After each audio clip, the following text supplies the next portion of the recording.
Alright. Hello everyone, welcome to the Jasu stream for February the 22nd. It is Friday today, and turns out board game night is cancelled tonight, so we're going to be going all evening with the big kickoff to Shining Force 3 coming right up here. So yeah, I guess I got maybe a few things to talk about going into this game, talking about, I don't know, just what I know about it, my expectations, hopes, fears, that kind of stuff. But we can talk about all that after loading up the game proper. So let's do that. If we can actually get it working here. Is that all showing up all right on stream? Looks like it. Alright, and we kick it off with the little intro movie here. So yeah, a bit of a late start to the stream, unfortunately. I was really intending to do like a big long marathon session today. This is a little bit noisy. Just a little bit. You know what, let's do a sound check, just to make sure that it's, was that supposed to make that noise? Was that an actual thing in the game that I just heard? Anyways, we'll test that out right now. So we'll go mic check, 1 2 1 2, and we'll see how that sounds to us right here. Mic check, 1 2 1 2, and we'll see how that sounds to us right here. Okay, that sounded alright to me, so we're gonna move on with this. So yeah, Shining Force 3. Right off the bat, I can tell that this is probably Motoi Sakuraba who did the music for this one. I don't believe he did for he did music for the previous two Shining Force games, but this is pretty typical of his sort of PS1 era style. This sounds like the music from Star Ocean 2, for example. You know what, let's watch this thing from the beginning, because I wasn't really paying attention the first time around. I don't think it's one of those, you know, intros that actually gives you any story or anything. It's mainly just showing off the awesome graphical prowess of the Sega Saturn and its stunning 3D visuals. Buildings collapsing, oh yeah, that's the good stuff. A lot of buildings collapsing in the early days of yeah, PS1 and Saturn era 3D. Oh, that is a face right there.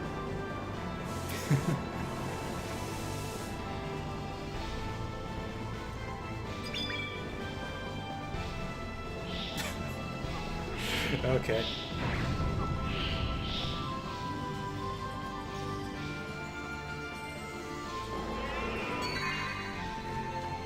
Oh, what the hell? She's actually got like big, huge, proper-looking anime eyes. All the other guys had like narrow, realistic, squinty eyes.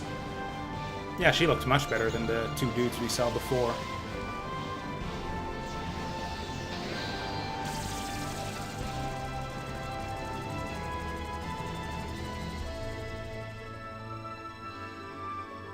Hey there, Mazewell. Yeah, I decided that basically every time we start up a new game, just to keep the Twitter crowd apprised, I'm going to do an announcement whenever I start a new game series. So I decided, yeah, if anyone's only following on Twitter, I can say, hey, we're doing Shining Force right now. Maybe tune in on Twitch if you're interested in that. And then if they're not interested, I'll just stop bothering them on Twitter from here on in. So yeah, that is the intro to Shining Force 3. Yeah, this is like very reminiscent of the Star Ocean 2 soundtrack. In fact, all of this music I've heard so far sounds like it could have come straight out of, yeah, Star Ocean's second story. Did she just punch him in the face? Is that what just happened there? Okay, what the heck's going on? I tested Restream right before this, but it's not showing up in Restream. Like, I literally did this test right before. It looks like it fixed the, it had fixed the emoticon problem, too. Like if I do something like this. Yeah, and it'll send it to Twitch just fine, but it's not sending my restart. It could be that stupid bot that I enabled, because I set it to relay mode so that it would send YouTube messages to Twitch so that we could read them. But what if I take this thing out? Just kill relay mode. So it says that was successful. In fact, we'll ignore... We'll tell it not to hide commands anymore, either. Hey there, Ultra RNG. Yeah, you popped in just in time for, yeah, the technical troubleshooting bullshit section of the stream. So yeah, it looks like for some reason, none of Twitch chat is showing up on Restream chat. So... fuck it, we'll just do Twitch chat for the duration of the stream. This is really frustrating because I tested this out right before the stream. It seems that going live seems to have killed it somehow. Typically I have stream embedded in the section of the stream right above me here for just so that, you know, VOD watchers can see what the hell's going on. But yeah. That's not working lately, so Twitch chat it is. Okay, so it's still not going to show up in the stream VOD or whatever, but at least I'll be able to read your comments without looking all the way on the opposite end of the monitor now.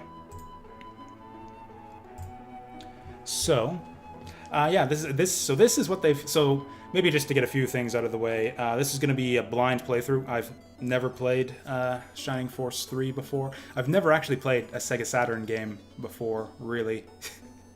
Certainly not on the original hardware, which this is not, by the way. We're going via emulation here.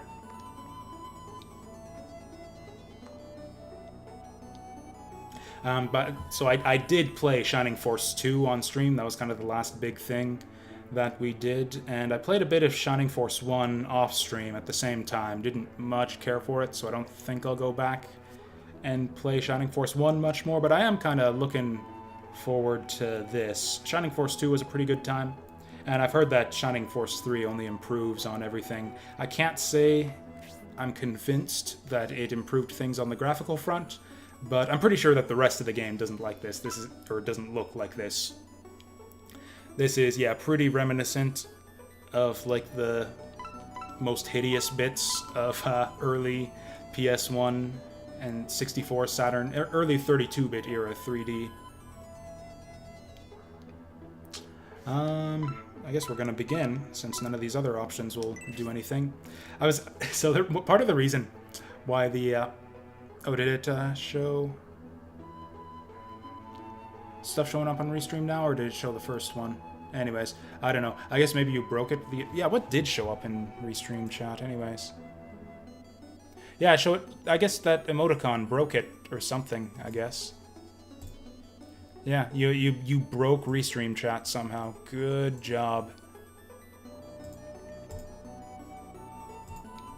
Anyways, so this is kind of the same premise, it looks, or the same way they start out the other Shining Force games, where there's some wizard or witch or little girl or something who says, oh, you gotta go, I don't know, you know, fate of humanity hangs in the balance and all that stuff.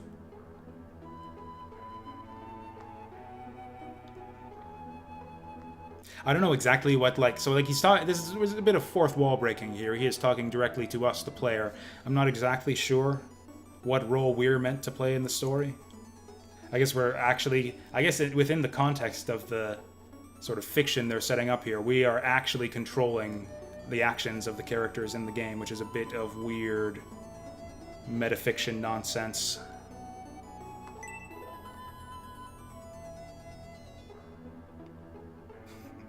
I misread that first word as the furry there. And honestly, I think this sentence works a little bit better. The furry of this man's soul releases the savageness of a tiger. Sin BIOS. Is that like a real name that they came up with, or is that like some accidental, like, programming thing that they left in? Sin BIOS. What? It's like they meant to type Sys BIOS, but they, like, typoed it and decided to leave it in. You know what? We'll just go with default names for once. I don't want to have to come up with clever names for everything all the time. Oh, we got multiple characters to go with. So I know a little bit about this game. So it was sort of released in 3 parts in Japan. There was Shining Force Scenario 1, 2, 3. We only got Scenario 1, and it was just called Shining Force 3 in the West. So my understanding is that what they're doing here is that these 3 guys they're giving us to name are the 3 main characters of the different scenarios. That's a man? Seriously? No, we're gonna fix this.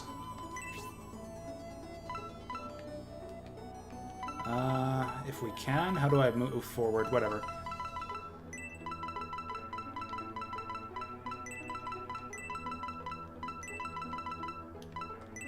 There we go. And maybe that's a little bit too silly. For all I know, Julian will actually appear in this game, and that'll just be a bit silly. Having that appear on screen all the time for him.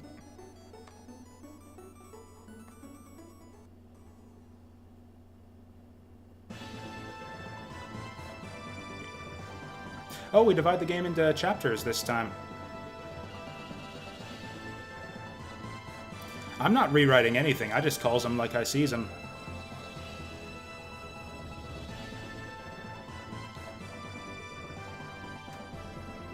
I mean, we don't know what starting party we're gonna get. Like, those 3 dudes look kind of like generic, like, swords people to me. I doubt that they're going to give us a 3-fighter party to start off here. Like, I think what went on there is we're actually naming the 3 characters. That's a little bit worrying. It wasn't hitching like that in the test playthrough. Anyways, what was I saying? Yeah, the other 2 characters I think are the main characters for the next 2 scenarios. I don't know if they'll be in our party or not in this game, or if they'll even appear, but I think that's how it's... What the heck? I thought there was like some weird like emulator glitchery going on there, but I think that's actually intended by the game. That bit of flickering. Oh, hey, we got a dog girl. Right off. You know, there was one in Shining Force 1, but then we didn't see any of them. Like, just none of them appeared in Shining Force 2.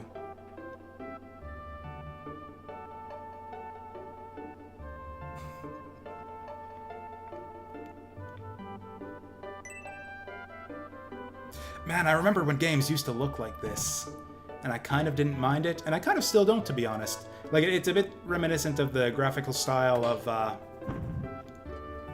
Saga Frontier, which is a game I still like and still think looks alright. Except they got the, like, full 3D,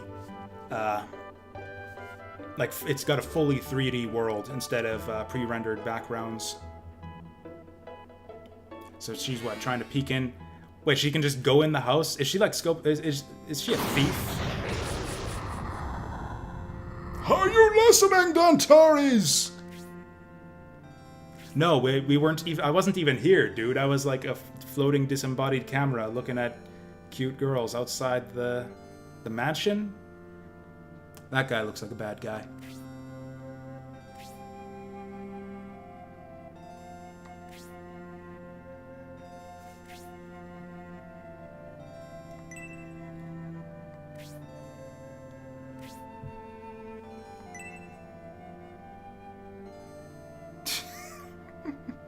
Okay. And we open the game up after that brief little interlude there with a little trip into Exposition Town.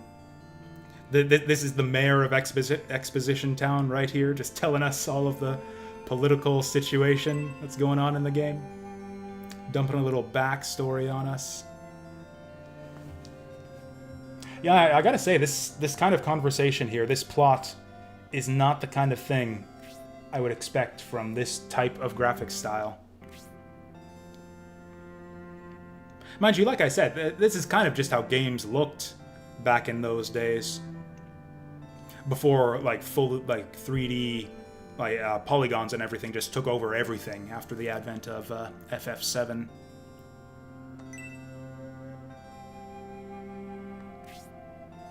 Not a lot of games looked like this. This was a very brief period in kind of the adolescence of the 32-bit era.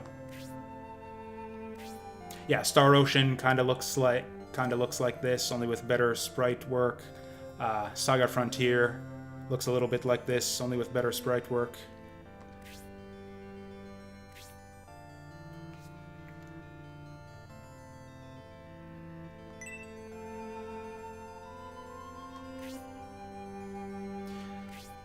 Oh yeah, so this game was developed by, or you know what? I should save that till we actually get full character control. I'm skimming the text.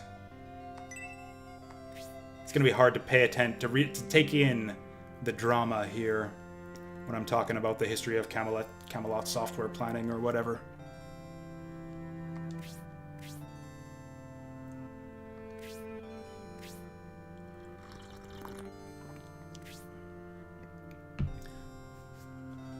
So you can, it's kind of cute too. You can tell just by looking which of these guys are going to be party members at the end of all this. Those two guys in the top left, they're in our starting party guaranteed. They got weapons right on their character sprites.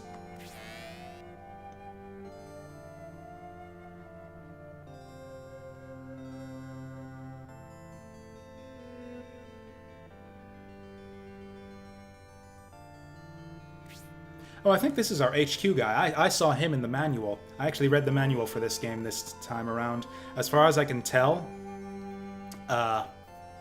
it plays exactly the same as Shining Force 3, or as Shining Force 2. I did not... Or there's one new interesting thing that I'll talk about when we come to it, but otherwise, I didn't see anything new or, like, game-changing in the manual.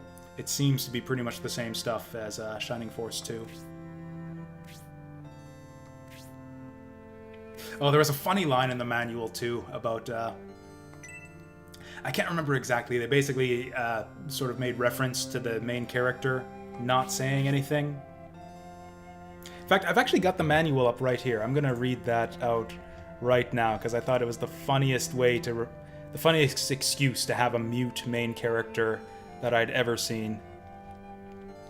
Yeah, so this is what the manual has to say about our hero, Synbios here.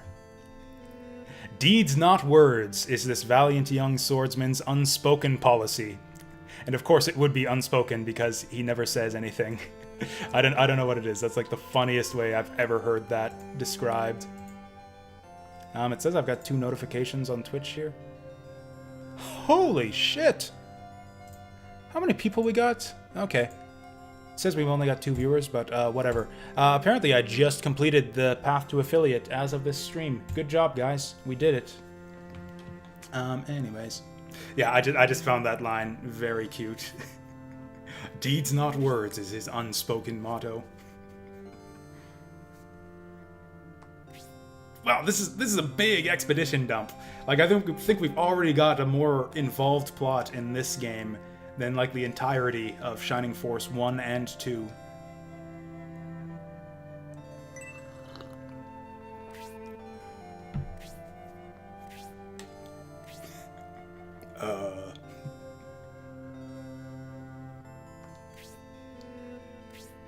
Oh, Synbios is a master negotiator, I can assure you that. Oh, he actually said something, kind of.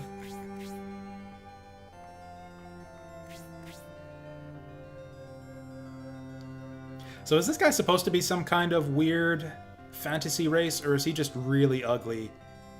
Is he like a half-ogre or something? He's got pointy ears. Then again, so does this guy. He's probably an elf.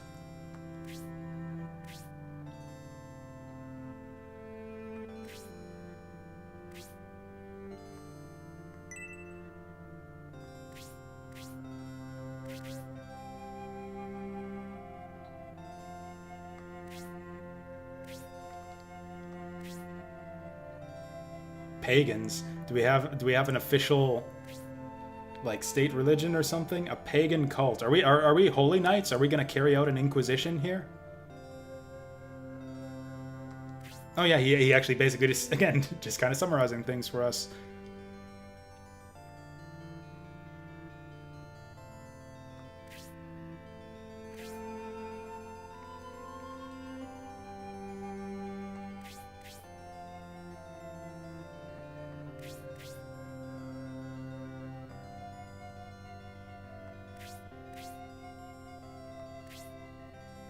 I mean, you could really make that claim about anything anyone says.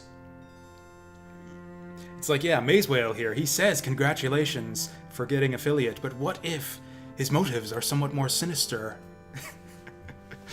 Ultra RNG says hi, and he seems friendly, but what if his motives are somewhat more sinister? There is nothing you can say where you can't just follow it up with, but what if their motives are sinister?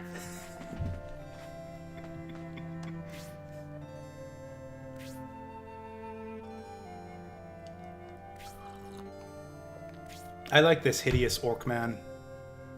That's a good philosophy to live by.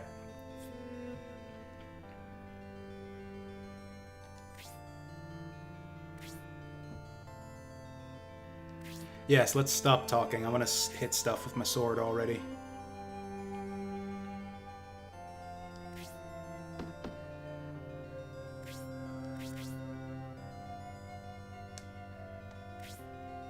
She's really cute. I love that expression.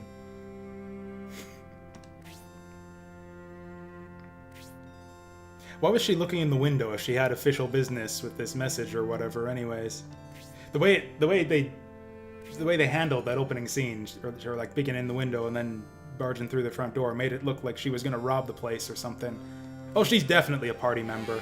They don't have the all caps names in this game, but like we saw her exploding stuff, I think, in the opening cutscene, and she's carrying a weapon around. So yeah, that'll be the thing. We don't have the all caps names anymore in this game to know who's party members, but party members will always be carrying weapons everywhere. What's with this soldier? Is he got like a skull for a face or something, or some kind of weird mask?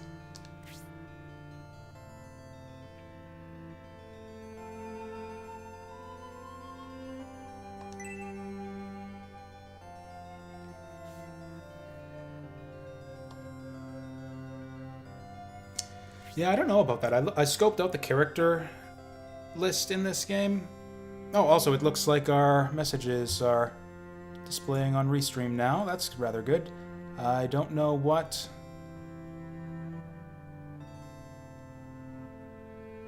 Oh, it just flooded in all at once, it looks like. Okay, it looks like it just got backlogged or something.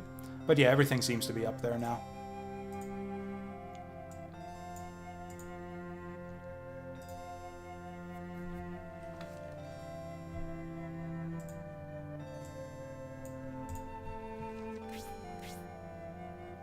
Like, I'm waiting for these masked guys to barge in through the windows and attack us or something. Like, it sounds like we're gearing up for a big negotiating session. And I don't see how that turns into a battle. Or maybe we get ambushed on the way.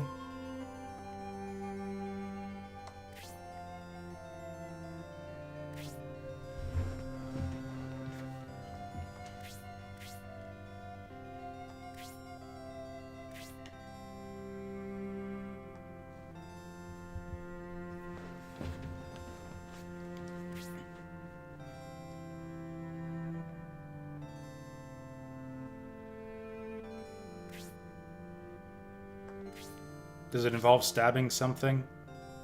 Oh. Okay, that's fine, actually. Maybe we get ambushed while we're going around talking to people. Is there a way to advance the text any faster here?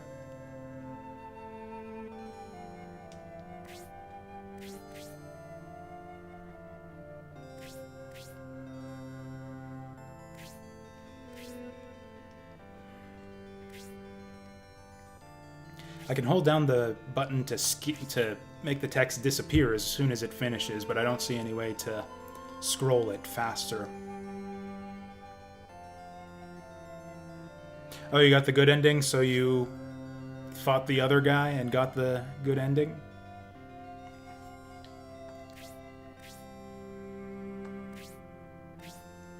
I think... Yeah, I think there's a couple different bad endings, but only really one good ending. Actually, I think the... whatever it is, the God Whatever DLC adds a new ending as well. Yeah, Radiance is the... Yeah, I think the only requirement for getting the best ending is just defeat Radiance. I can't actually remember what the good ending is now.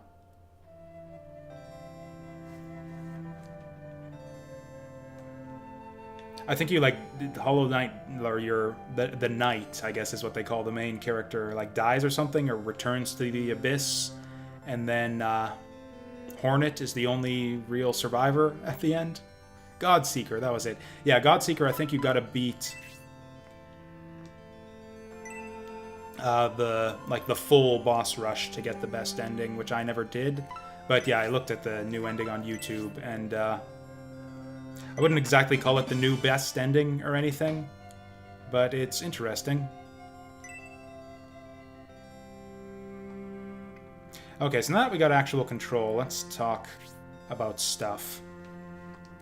Actually, let's not. Let's go into the... let's see if we got an options screen here. Oh, there we go. Fastest message speed.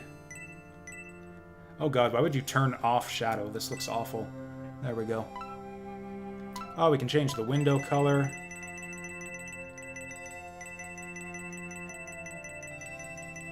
I think I like the good old default blue, unless we can make it kind of a black. I think I'd like a slightly black-ish window. This is more kind of purple. This is kind of yellow.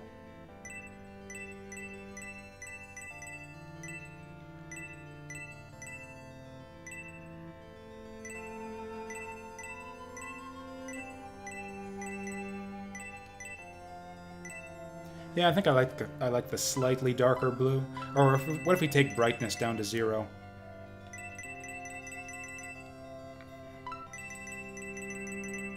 This is very important. We're going to be looking at these menus for a very long time.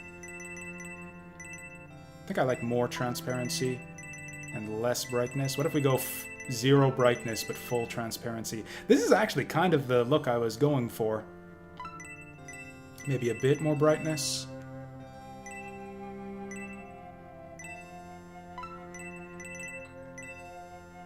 Yeah, I think I actually like this. Oh, we got voice work here, too. I didn't even realize that.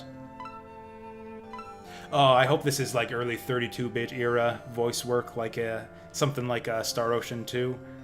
Early PS1 era had the best voices. Star Ocean, Grandia.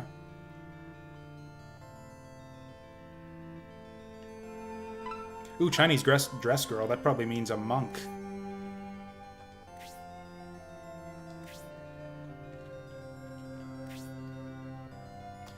So I checked out the local retro game shop before the stream here. I was hoping to find like an imitation Saturn controller to play this game on, because it's kind of awkward trying to reproduce a 6-button gamepad on a regular, like, standard modern-day controller. I use a PS3 controller. It's like you end up putting the extra buttons on the shoulder buttons, L1 and R1, which is not really where they're meant to be. I would have liked to have gotten a proper Saturn gamepad, but I couldn't find one around here. I actually couldn't find Saturn anything. Like, no Saturn consoles, controllers, games even. Even at the retro game shop.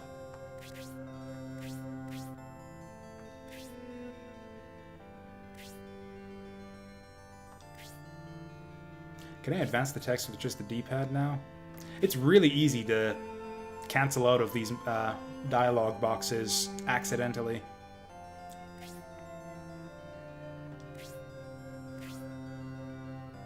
No, Genesis controller.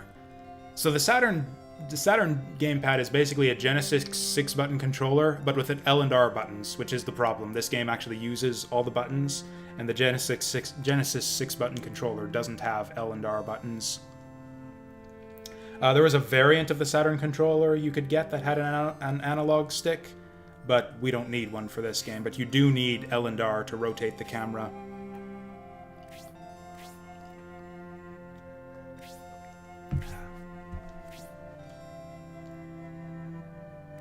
I feel like the game has taken a massive tonal shift now that we've got the whatever it was, the negotiation squad, the political squad out the door. Yay, we got a cute flower.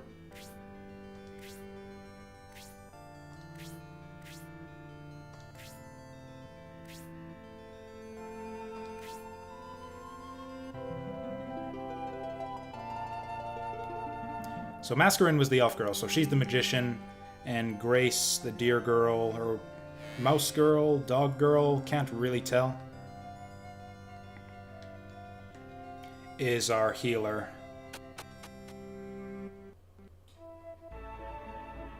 Yeah, we're still getting the bit of occasional, like, hitching and stuttering. I don't know what to do about that. It's very periodic, but still irksome. But yeah, we're doing this game completely blind, so spoilers to a minimum, please, if anyone's watching right now.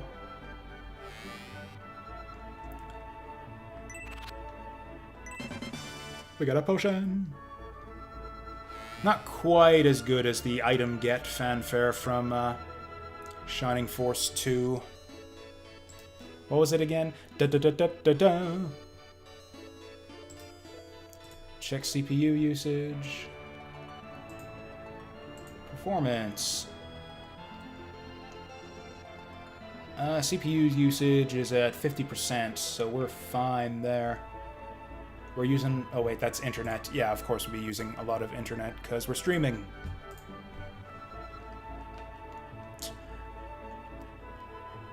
Can we dash? Is there a run button? Actually, he moves at a pretty good clip, so I don't know that we even necessarily... Oh, we can move the camera around. Oh, this is handy. The sprite scaling is awful, but this is actually a convenient camera angle.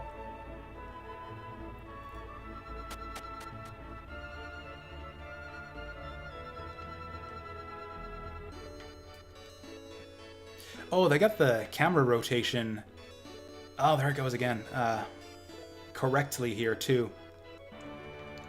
A lot of games in this time kind of reversed the left and right controls for your camera. Or not really reversed, but basically there's kind of two different paradigms for like how to control a camera. You either think of it as pressing in a direction to point the camera in that direction, or pressing in a direction to move the cameraman in that direction.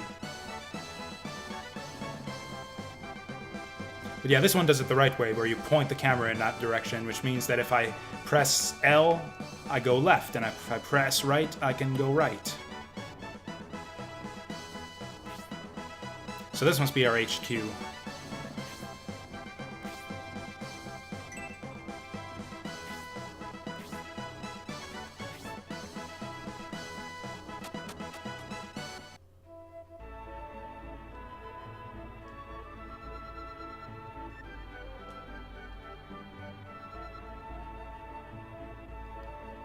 So our objective right now is to go out and...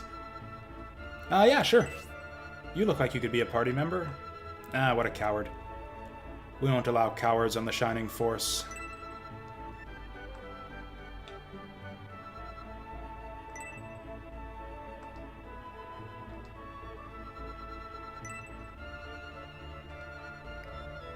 Dang it, get out the way.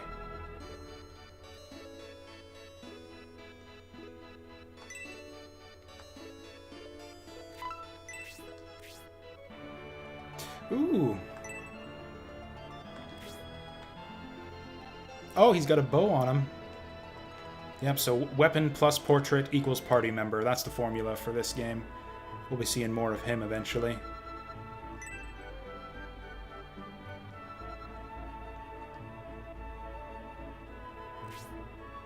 I already got a cute flower.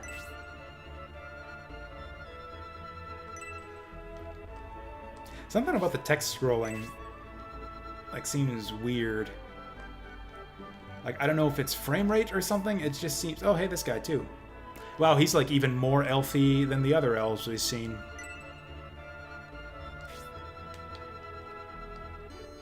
Oh, he's an archer, too.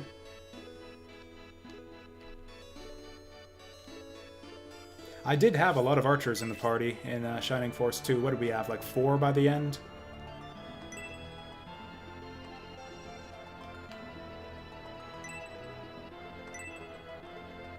Can we go in people's houses in this game? No, this place sucks. Okay, fine, I like it.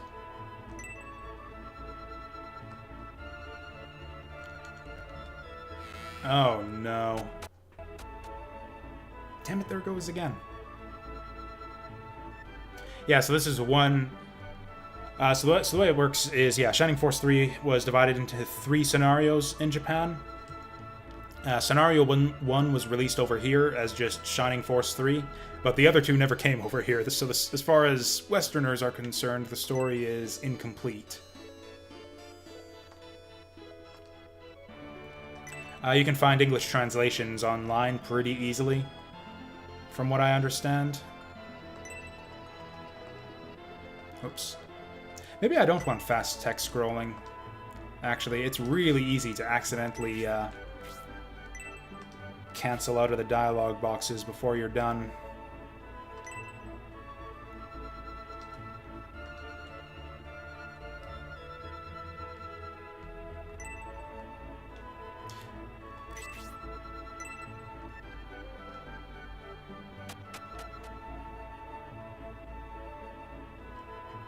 Yeah, we'll see how we feel at the end of this. The thing is if every scenario is as long as Shining Force 2 was, because that took us, like, what, close to 40 hours, I think, by the time we were done with that game. I don't know if I'm in for 120 hours of Shining Force 2, or Shining Force 3. So we might just leave it at Scenario 1 and save the others for later at the end of this. On the other hand, if it's like a, what, 60-hour game divided into 3 20-hour parts, then yeah, for sure I could just go through all that all at once. I didn't really check... We're going into this pretty blind. Like, I didn't even check out how long to beat or anything like that. Or go to Game FAQs to check out the number of scenarios. I have no idea what we're in for. For example, I didn't know we were in for this much of a long-ass... Okay, I'm kind of tired of all this. I want to crack some skulls, damn it. Like paper dolls, like 2D paper cardboard cutouts, kind of.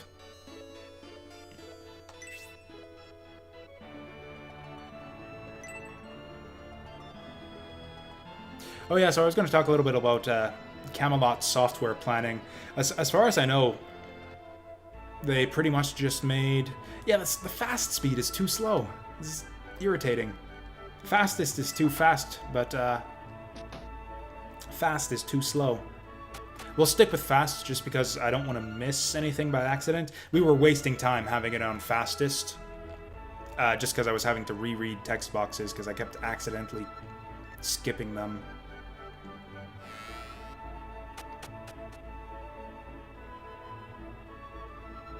Yeah, this is the thing about this era of JRPG, is I'm not a big fan of the whole, like, go everywhere, talk to everyone type style. I'm somewhat keen to move on to the next battle, which is to say the first battle. So, rather than talking to all these people, I would like to just, get things moving here. These guys look suspicious. Bet you we fight these guys eventually. These guys look like generic enemies. God damn it.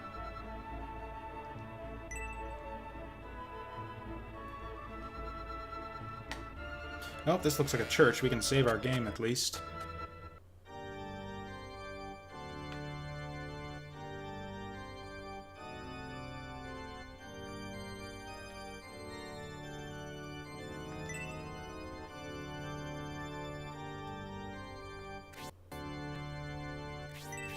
Man, it's getting worse, the stuttering and hitching here.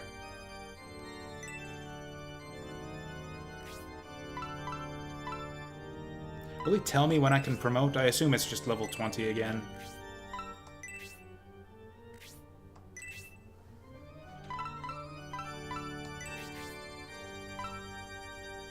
Oh god.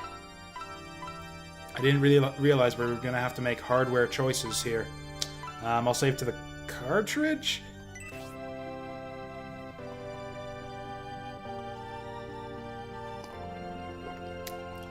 Man, this is how ignorant I am of Saturn games. Did Saturn games use cartridges? I thought they were on CDs. Anyways, we will save state again, just for safety.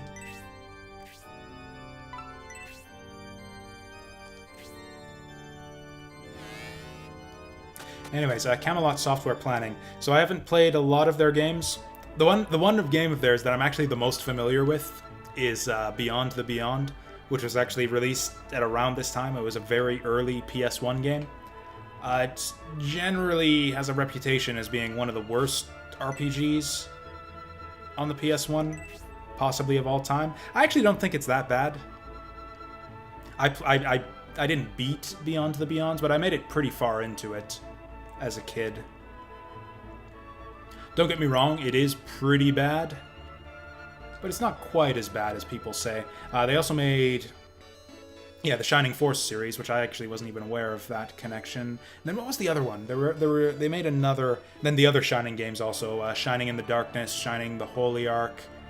There was another Shining for Sega Saturn. Can't remember what it was called. It was kind of different from the others. It wasn't a strategy RPG.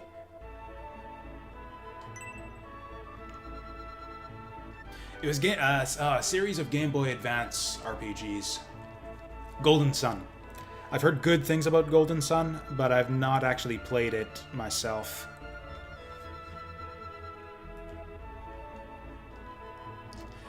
But in general, I think it's fair to say that Camelot made a lot of janky-ass RPGs with some questionable design decisions.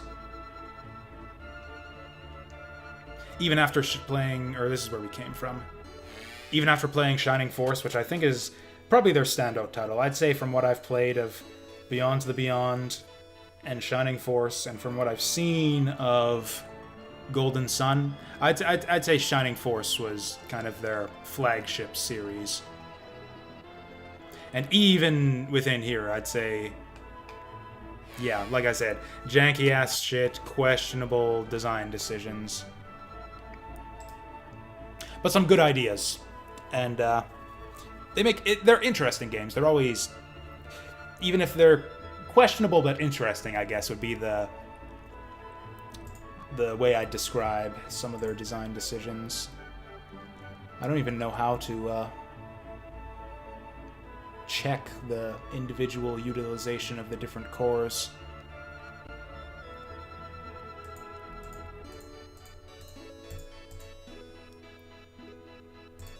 Yeah, I don't really open resource monitor, CPU.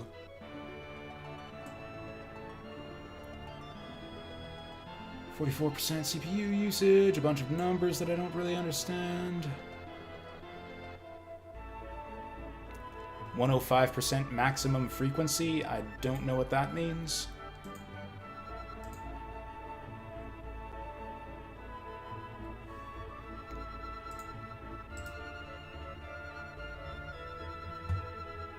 Change graph to logical processors. Yeah, it's looking pretty even to me.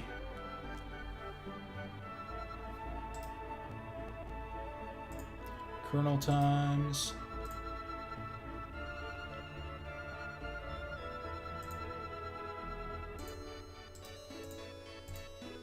Yeah, I have no idea what's going on here. It's getting worse too, which is a bit troublesome. Okay, we'll see if it spikes the next time we get that bit of hitching. Oh, here we go. Here we go. These guys are gonna start some shit right away here.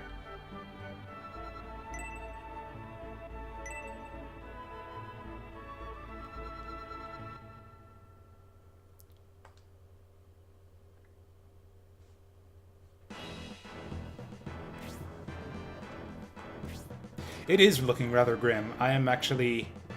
If we do end up fighting these guys, I'm not sure we're going to win.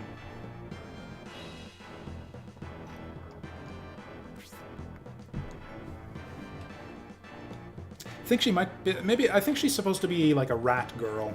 Like Slade's species from Shining Force 2. She has that... I think that's what her face kind of looks like.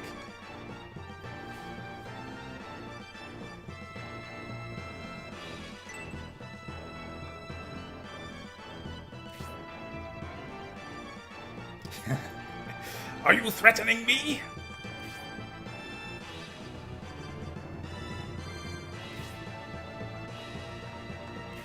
Horseman, you are going to get us killed.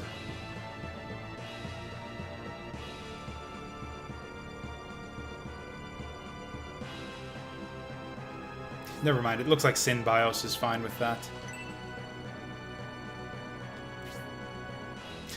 Okay, I like this guy. What the... I don't think we've seen whatever he is before.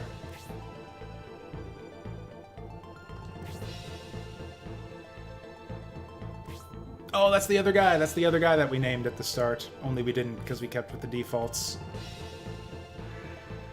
Oh, does this mean we aren't going to fight these guys? Fuck's sake, this intro's going on forever.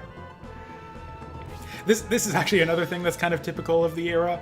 Tri-Ace games in particular were really bad about that, where you would literally sit through like an hour of story scenes before you actually get full control and get to fight something. Valkyrie Profile was like that. Star Ocean 2 was also like that.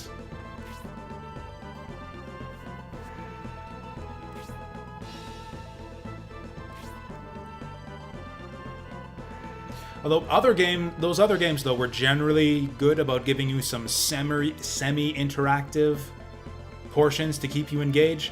Like Valkyrie Profile was maybe the worst offender. It had like a 2-hour, I think, story sequence to start out the game, but you had like little story battles where you would get to hit buttons to do a battle that you couldn't possibly lose, but at least you got to press some buttons. It wasn't all just reading text. Sometimes you'd walk around to places in a straight line where there's nowhere else to go, but like it gave you control.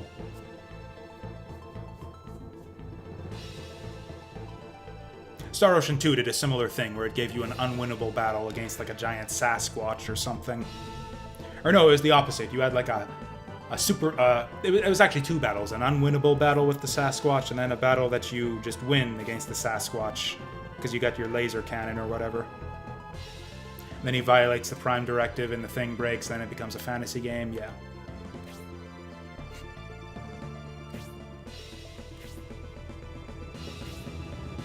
That was kind of the Star Ocean thing. What is this guy? Oh, is he a turtle man? Is that what he is? He's wearing a cape, so I can't see his back. Or maybe he's a dragon man.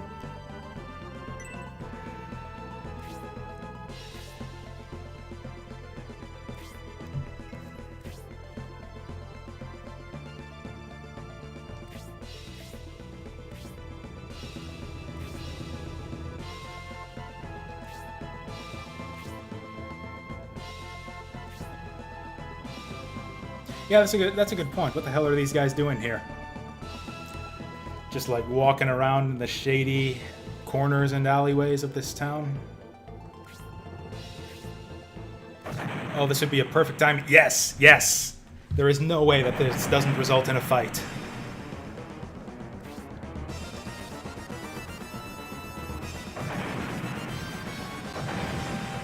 These guys are very relaxed for being like right in the center of a terrorist attack. It's like, huh, some things are exploding. What should we do about this? I think we should return to our respective camps and assess the damages. Yeah, we'll chat again later. Man, I'd love to stay in chat, but these terrorists are just fucking everything up. Wait.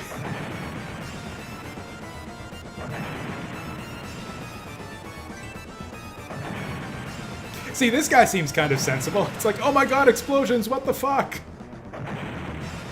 This is cute. I like this jittery text too. Okay, walk through the gates here and fight some terrorist monks or whatever, please.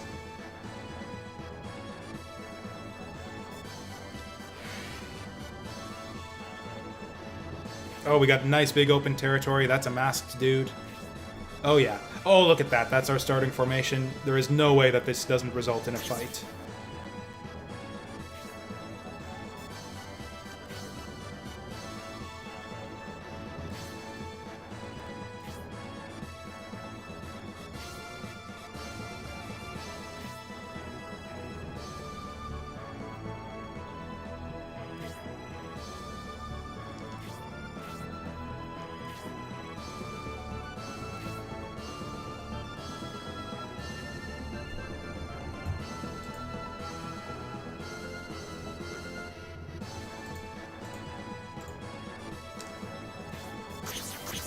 I don't know, I think...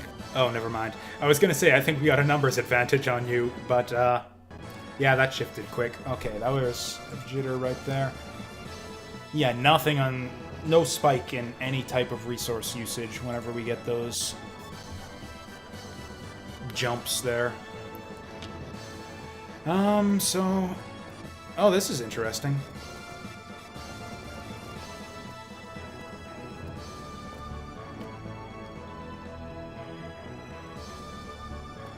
So I can actually... I actually really like this. I can move her diagonally if I want. In fact, I don't think her movement is... Yeah, her movement isn't actually bounded to squares. I can just move her freely, and it'll just say whatever square she's in, whatever square she's in. That's pretty cool. I really love how you can move diagonally here. It's going to be so easy to reposition our dudes. This cursor, on the other hand, I don't know how I feel about this. Although, again, it's awesome that you can move it diagonally. Oh, it's so fast. I already... Okay, this is an improvement over Shining Force 2 for sure. For sure. Cursor movement was slow as balls in that game. Oh, we can see his movement range and his attack range, too. It still won't show us his health just by hovering over him, but... Oh yeah, we want the zoomed out camera for this too.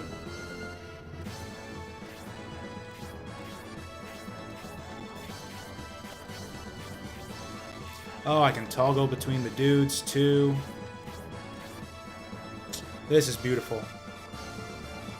I can move the cursor when I'm looking at his range. I mean, this is basic stuff, like SNES tactical RPGs, like Tactics Ogre had all of these features. It's just, I really, really miss them from Shining Force. What about the full stats?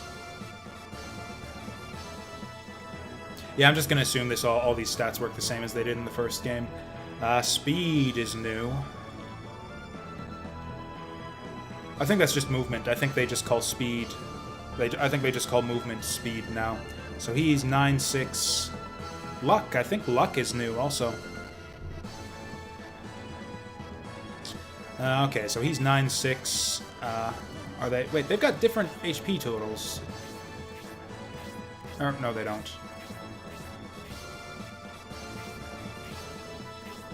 Yeah, they do. I knew I saw one of these guys at 15 HP. So is this guy the leader? He's 11-6. 9-6. 9-6. Okay, this guy's the leader, then. We want to stay the hell away from him. Meanwhile, our guys... 7. So our guys have better attack, but about the same defense. So they'll be doing about 2 or 3 damage to us. We are in pretty solid position here. We can use the church here, too, to kind of make sure that they don't surround us. Does this guy have a lance? He doesn't.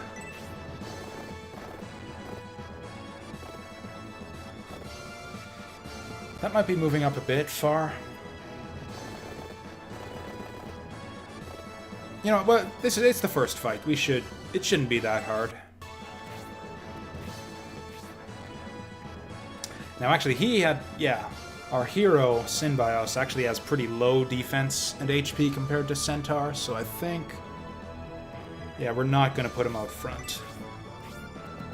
There we go. This is the kind of thing I was hoping for. Oh, it's getting worse. The stuttering here. Whoa! Cool.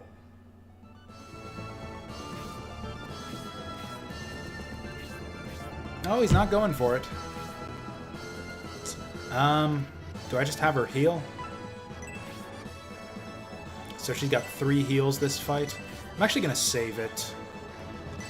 Yeah, we'll have her hold position here.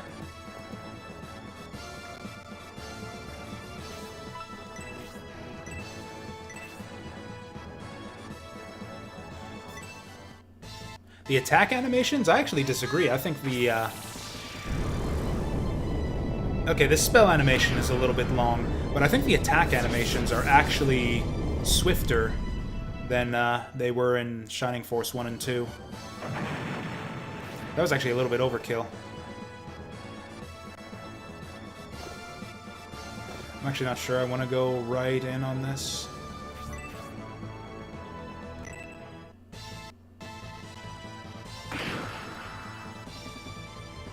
Yeah, like that right there took hardly any time at all. Oops. Oh, nice! Yeah, the spell animations are pretty long, but do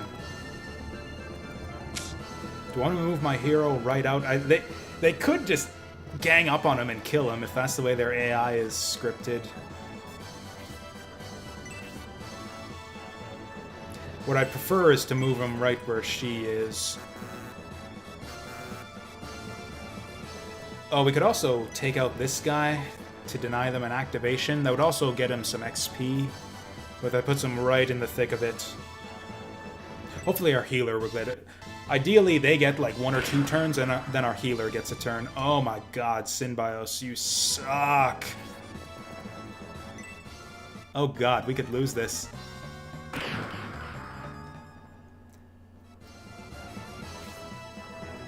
Oh no. If they all get turns right now, I think he just fucking dies. Oh no. Okay, the other guy took his turn already. He used it to hit our mage. Oh god. Oh, also, if our healer doesn't have a 2-panel range... Oh no! Oh god. We're gonna lose our first fight. This is humiliating. Okay.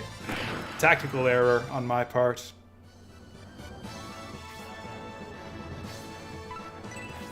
Wow, they're smart. Like, I could have healed him if they hadn't surrounded him like that.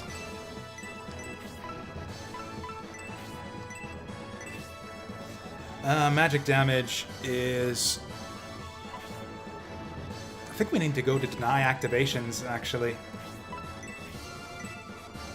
This is a bit of a waste, but, So as long as our hero gets a turn, though, before any enemy does, we can kind of cut a path for him. What a waste. What a fucking waste of damage there. If he has a herb or something... Yeah, he has that potion. So here's how we do it. We go like this. Oh yeah, that reminds me. There's one other thing in this game that's brand new. Type advantage. Oh, GG. G fucking G. Incidentally, he got 2 turns before our hero got 1. Is this the end? Ah, there's that PS1 voice acting. I'm gonna keep saying PS1 when I mean 32-bit era. That's just a thing we have to accept at this point. That's actually perfect, though. We didn't lose any other party members. We don't have to spend any money on reses, and we don't have any money anyways.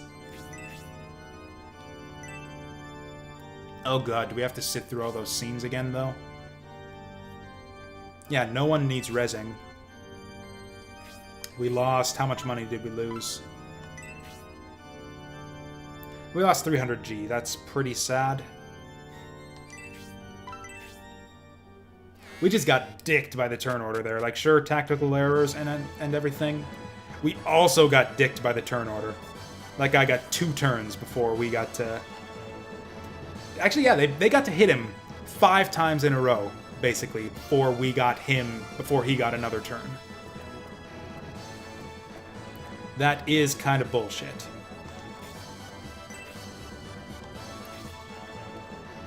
I don't know how we do this, though. This map is kind of a slugfest.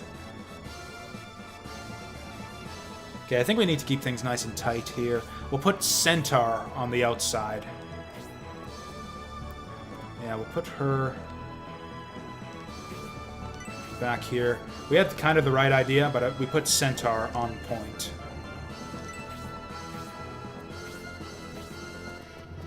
Then you go here so that he's only exposed from one side. Oh, and they're even going to move right in on him. And he's going to counter. Where the fuck was that before? If we'd have gotten one of those, we'd have maybe taken one of these guys down. Man, he really sucks, though, compared to the other Shining Force heroes. Or maybe we just got low rolls. 11 attack versus 6 defense should be 5 damage. Yeah, we got 0% land effect here. Okay, as wasteful as this is, I don't think we can afford to have him missing any HP. The voice acting seems really muted. I hear the muttering stuff in battle, but I can't really make it out.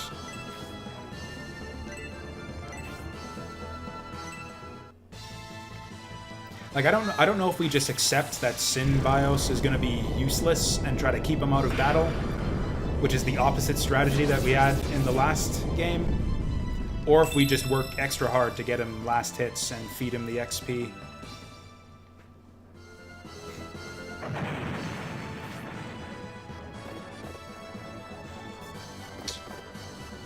I don't want to get him out of position here. Thing is, yeah, then they could assault our mage here, which would also be bad. So I think we just park his ass here.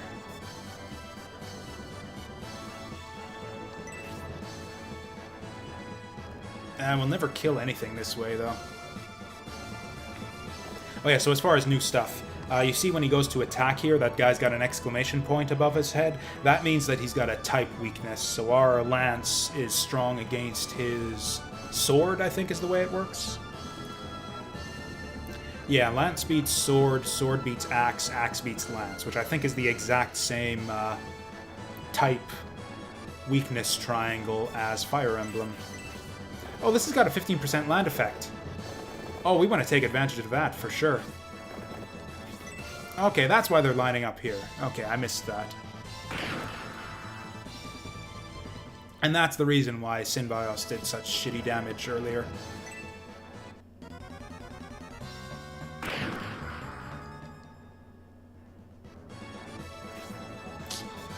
Like, it's just a waste of his turn to not have him hit something.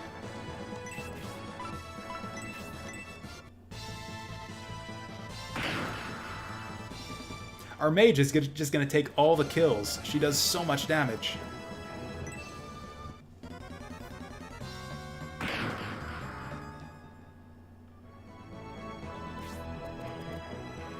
Oh, there he goes. That's fine. This just means we get more effective healing, and I don't think anyone else can get in to attack him. There we go. That's what we're looking for.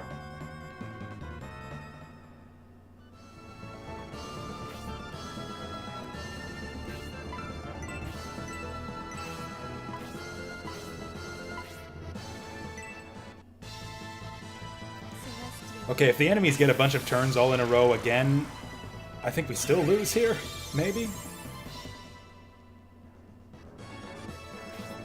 Okay, there she goes. I would love to try to feed my guys XP, specifically my hero, but this fight is so tough.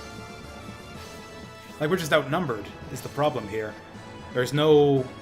It's a big open map, and it's just, yeah, a slugfest, and we're outnumbered. Okay, we'll at least kill the guy. Oh, I can't even get in range to hit the guy who's got 10 HP left. Yeah, I guess we'll just kill this guy.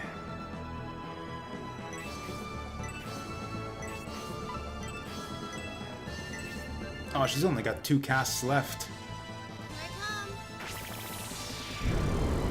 There is no difficulty setting in this game as far as I know.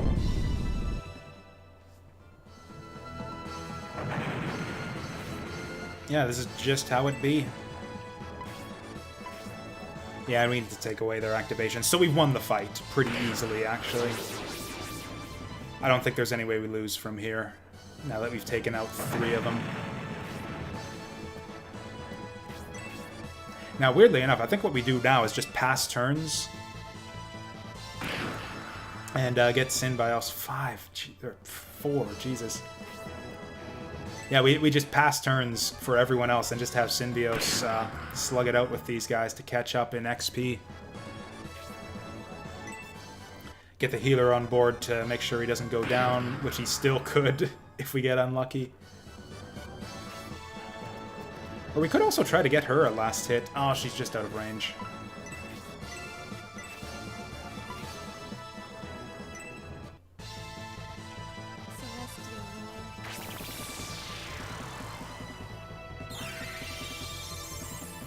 Synbios just doesn't sound like a person's name. I'm seeing Synbios Soldier there.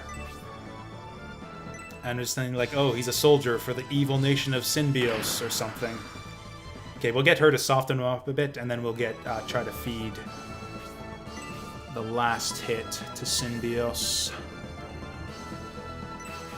Actually, is our horseman leveled up?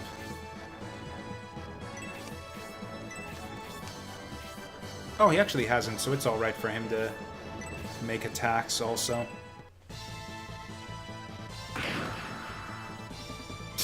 The animations are weird. It looks to me like they're dodging, but they're actually getting hit is what's happening. Like, their getting hit animation looks like a sidestep to me. Or one of these guys was tougher than the others. 9-6... Oh wow, this cursor is speedy. Okay, looks like we got the leader.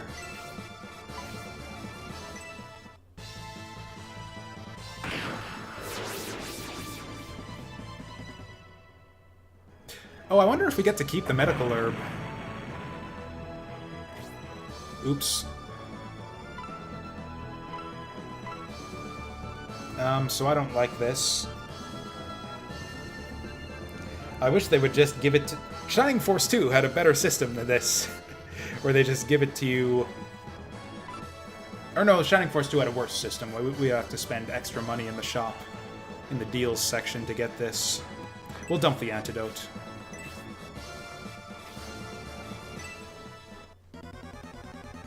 I wish he could just hand it off to the next person, is what I'm saying here.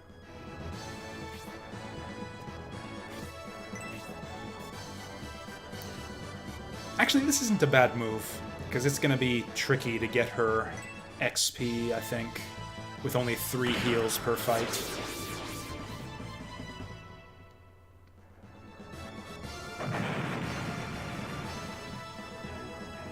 So yeah, that fight is actually not that bad if you lean on your horseman a little bit and don't charge your hero out into the center like a moron.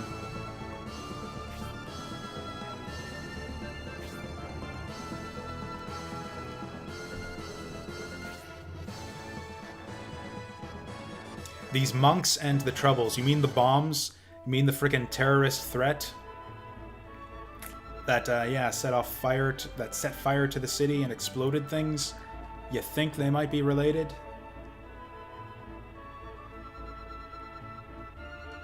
Or did I miss a shop? Was I maybe supposed to upgrade my equipment before going into that fight?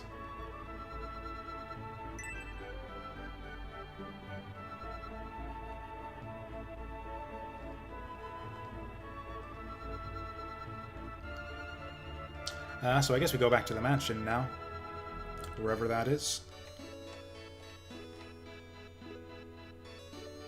Oh, actually, let's go save. make a record of our glorious victory, which we totally got on first try, guys. Honest.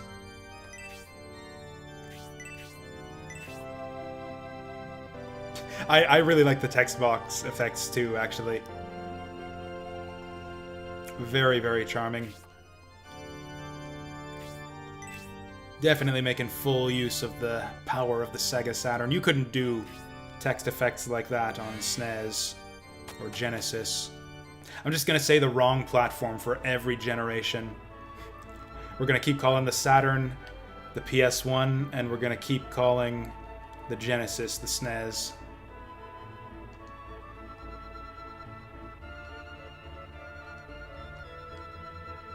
Oh god, it resets the camera every time we switch areas. I don't know if I'm a fan of that. Yeah, I think this is where we want to go.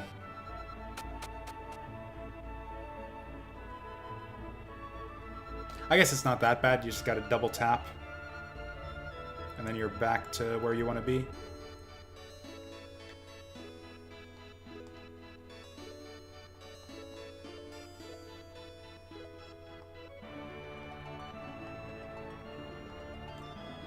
What's back here that we're not allowed to see? Why is the game preventing my access to this back area? Oh, because they want to funnel us down here. What?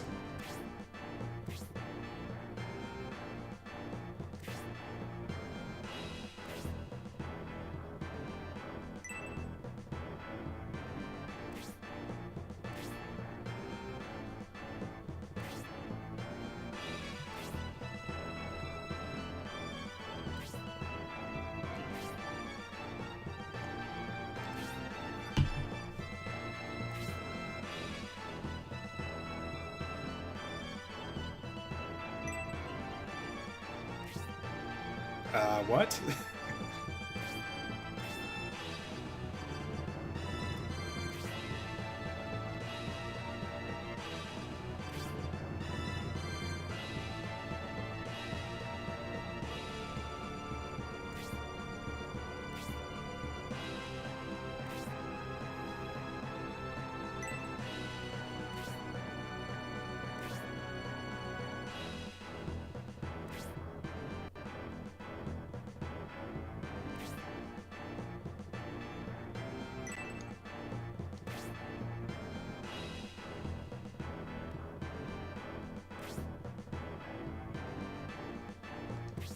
So I was pretty sure this headband guy was going to be a good guy.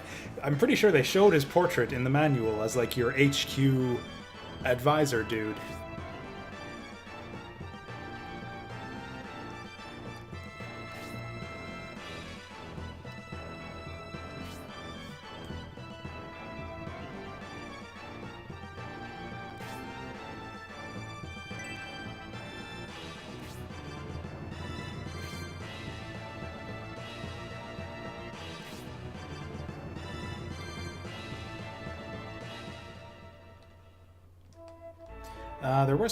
There were some weapon-wielding dudes around town. I wonder if we can... Oh, the doors are all going to be locked, aren't they?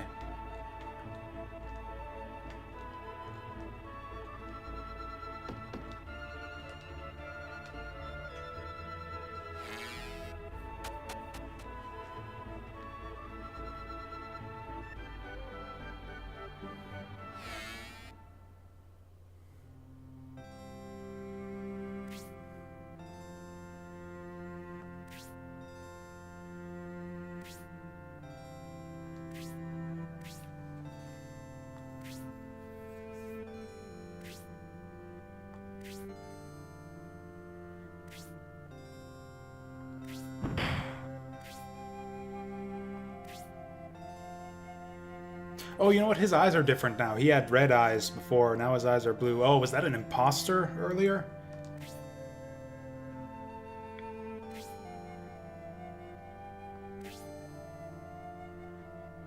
Oh, I thought things were going to be interesting. I thought it would be cool if our king we were serving turned out to be like a giant dickhead and we had to rebel against him or something.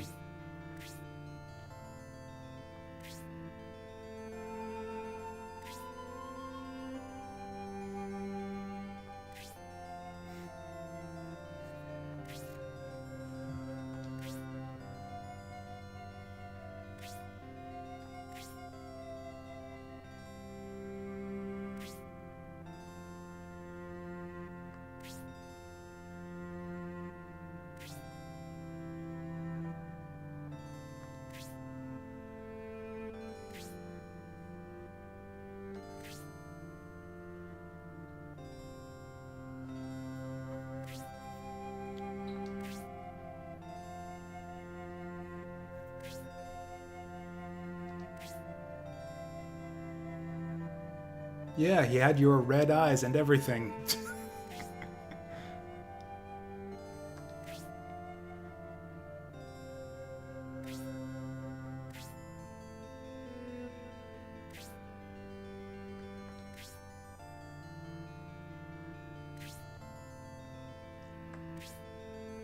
Oh, well, if the king's two closest friends and advisors say that he didn't do it, I guess we gotta let him off. This is not convincing. I mean, we know that he didn't do it and that it was an imposter and all that. I'm just saying from the perspective of the characters, this is not convincing.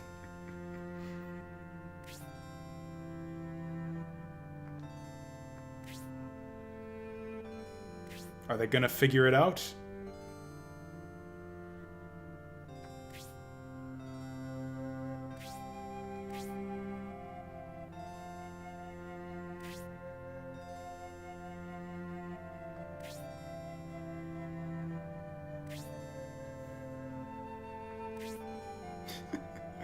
Oh yeah, those guys. Forgot to mention them.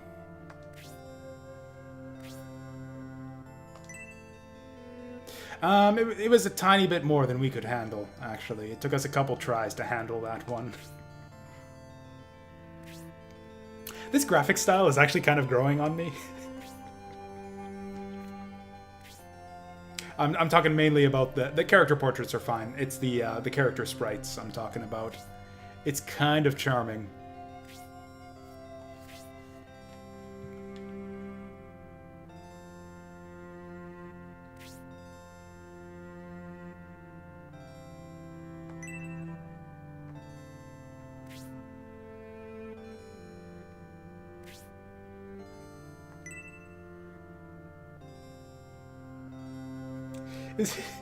Is his portrait overlapping the top of the eye there?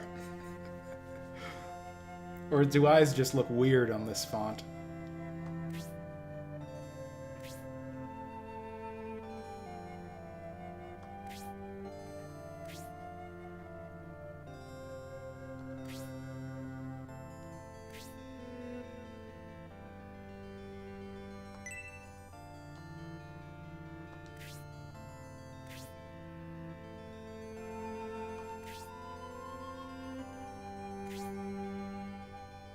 I'm actually super glad that this isn't like some idiot plot nonsense where they just don't figure out what's going on until it's like, you know, all revealed clear as day by the enemies themselves or anything.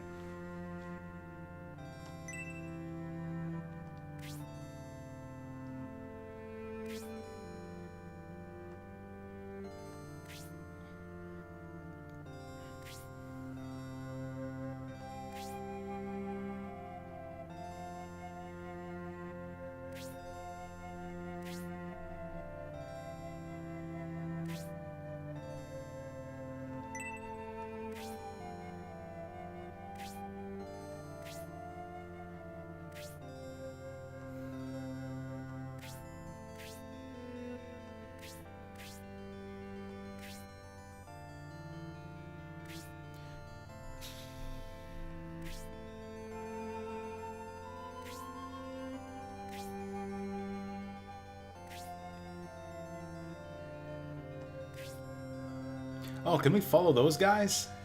I want to start some trouble too.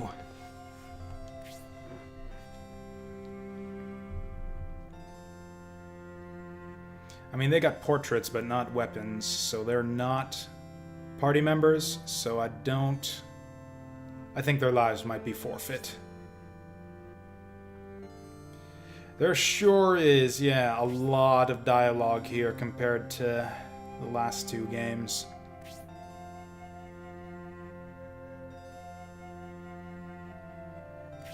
I'm hoping this is just the early game and that the pace will kind of pick up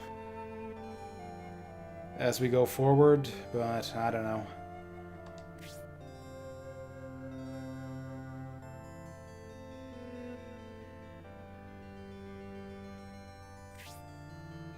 None of this really involves us either. We're just kind of standing here. It's like, okay, you guys just work stuff out among yourselves and then just tell me Who to fight once you're done.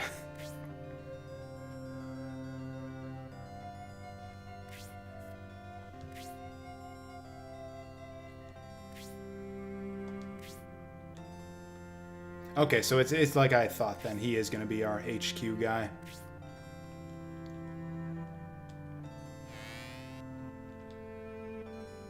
Where was that staircase again?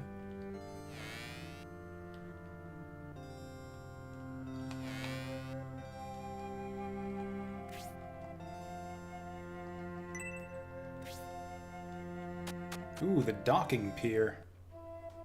So I said earlier that I was going into this spoiler-free. That was kind of a lie. I searched out screenshots for to post on Twitter to announce the stream, and I did see a battle scene on a docking pier. So yeah, spoiler alert. I know that we're gonna fight some more monks once we get to the pier.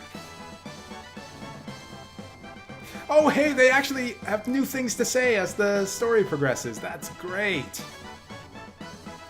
Yeah, in Shining Force 2, they just had the same generic messages every time you talk to them in HQ.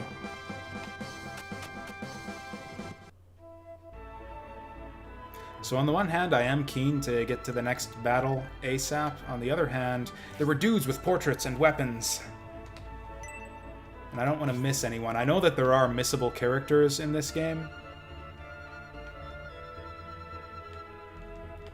Whatever. I doubt that they'd give us... That would be a big thing to, like, miss a missable character this early in the game. It's just, like, yeah, you go through the early game with 4 characters instead of 5. Good luck. Okay, these guys say all say the same thing anyways.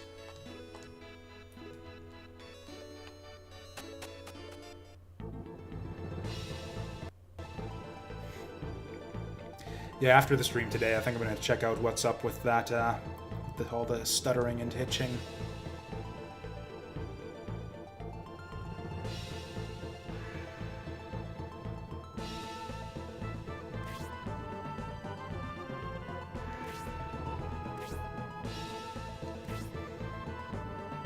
Is it? I thought he said we were going to have to fight these guys otherwise.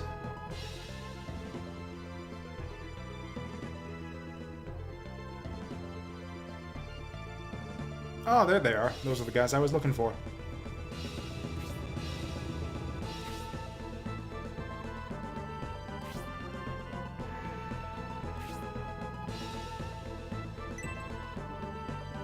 Wow, that's a lot of dudes.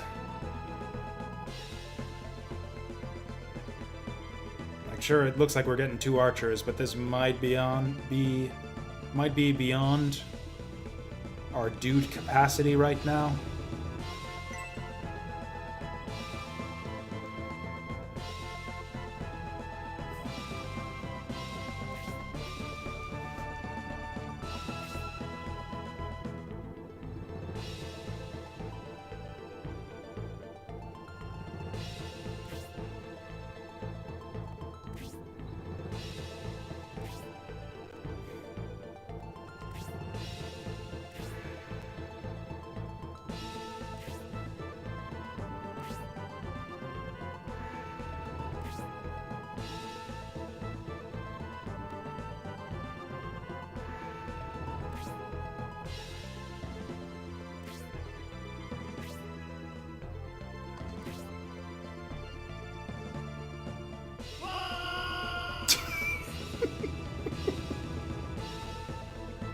That was a pretty good death cry. I wish all the enemies would make that noise when you kill them. That's great. Whoa!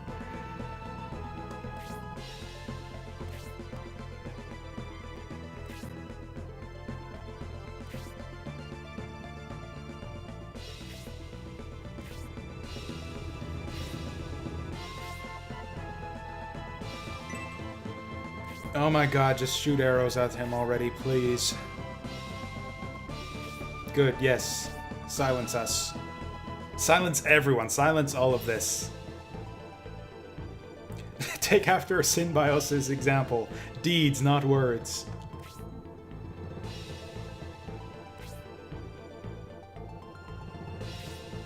Oh shit, we got mission objectives?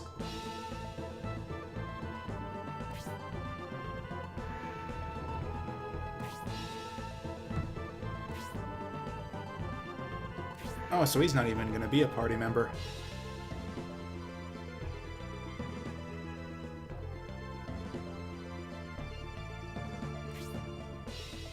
Okay, let's see what's up. Wow. This is a lot of dudes. This is even more dudes than I was complaining about earlier. Mind you, these guys will probably come at us one at a time, which will be fine. So this guy's about as tough as the cultists we fought on the last map, except he's got flying movement. Seems like a lot of these enemies have items that they'll drop.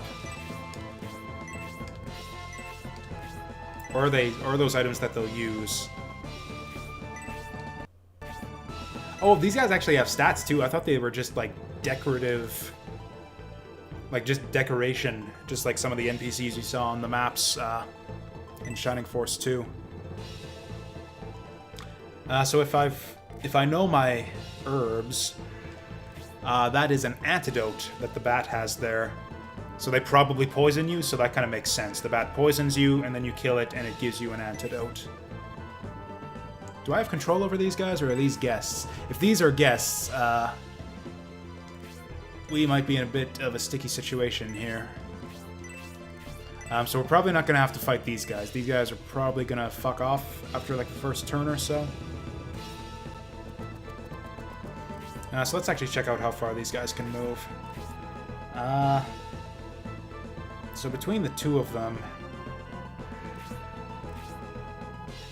these spaces over here are safe. So we'll keep her back a little bit. Oh, but we need to rush forward to save our dudes.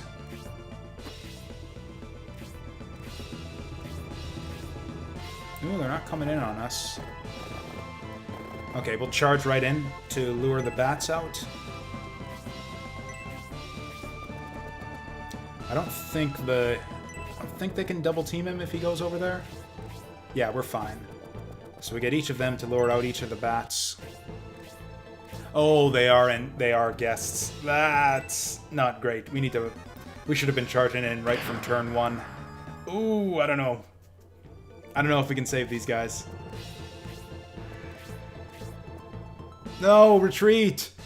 Fall back!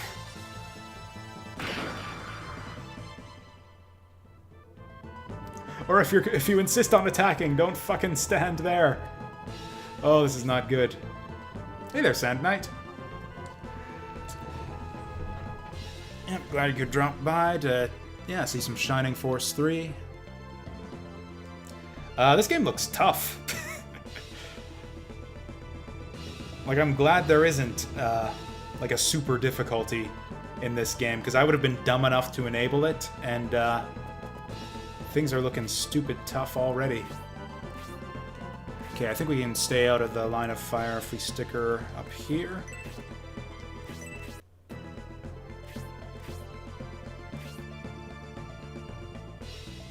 Okay, yeah, so he's gonna piss off right now. I hope he takes his mages with him.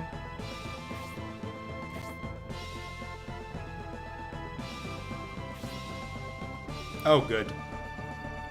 Okay, so that's a couple less things to deal with there. Oh, I was really hoping she wouldn't get first turn here. It resets the camera angle every time.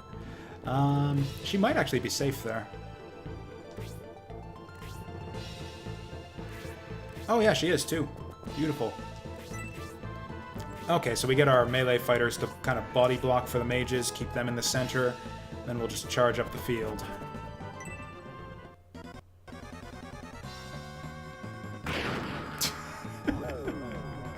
Oh, his little Pac-Man mouth. He, like, opens up his entire body to take that bite.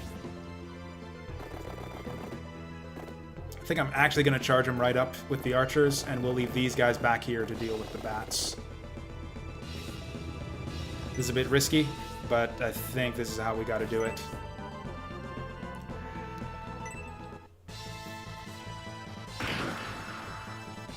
Not bad, not bad. The blaze should finish him off.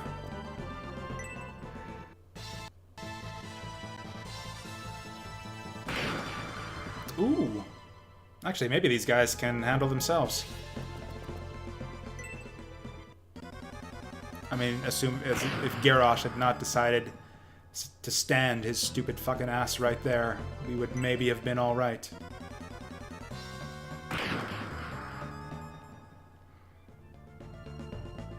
Like, if that mage moves up and fucks with him... What are you doing?! Fuck you, Garrosh. I don't even care if you die. Maybe he'll join afterwards anyways. Maybe this will just knock him out. The way they were setting it up, like in the cutscene, though, it sounded like we just lose this fight if he goes down. Okay, that would be kind of silly, though. I'm guessing... Actually, do we have an antidote? I think I want to lead with the antidote if we got one. Okay. Yeah, that's not bad.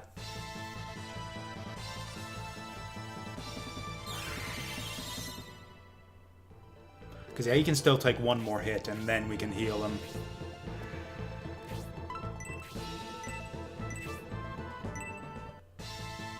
Once again, it is going to be really hard to not have our mage just soak up all the XP with all the crazy damage she can do. And that bat is expired.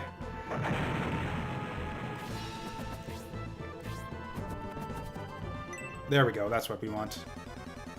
Bring the centaur in to pull the heat off of the archers. Oh, they can't even damage him. No wonder that other guy didn't attack him earlier. Okay.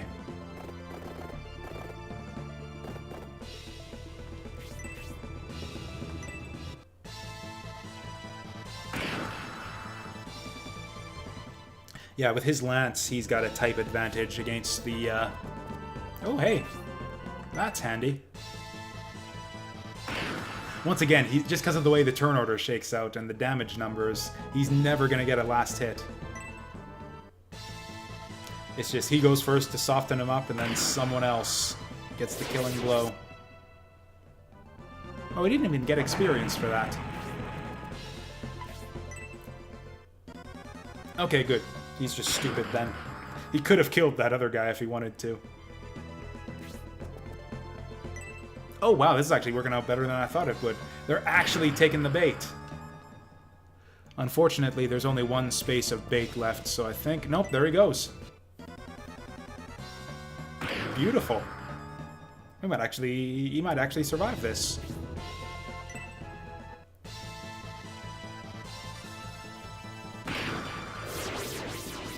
I'm really not happy with these. Maybe I don't care if these guest characters go down, actually. They're hogging all of the XP here. They're taking my last hits. Actually, this fight might be over pretty quick, so I might as well just start with the healing now.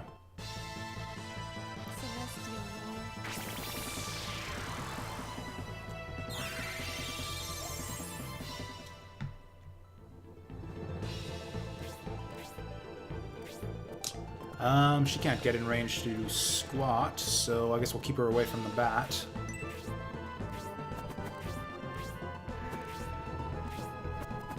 Oops. Should have actually checked his range. Ah, that's not too bad. I'm used to the enemies doing, like, fuck-off amounts of damage from Shining Force 2 when we were playing on Super Mode. Yeah, Shining Force 2 would have probably been a lot more like this. Yeah, I think we need to do this. Just in case.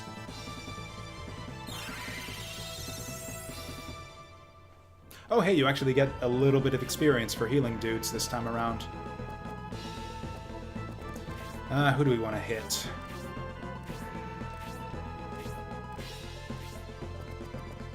Yeah, I think we gotta deal with these monks before they harass our archers any further.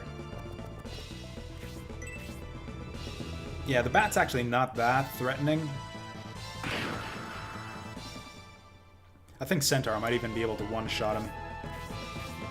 What are you... What?! Oops. Oh, I'm gonna keep making this mistake every fight. He's gonna get completely surrounded. Then the bats move in on the two other sides, and then we're fucked. He's got an herb, though, so as long as he gets a turn, he can heal himself, but yeah, that was a bad move I made. I just assumed... What are you doing? I run in to save your asses, and this is how you fucking repay me? Oh, boy. Well, we can't get in range to heal anything, so I guess maybe if we get lucky, this guy dies. Oh, wow. That actually worked.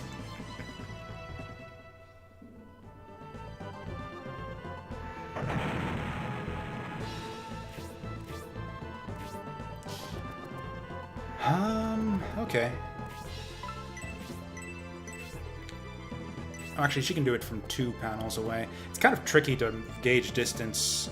Maybe I do want to zoom in the camera. Yeah, this is actually a little bit easier. I wish I could angle it up a little bit.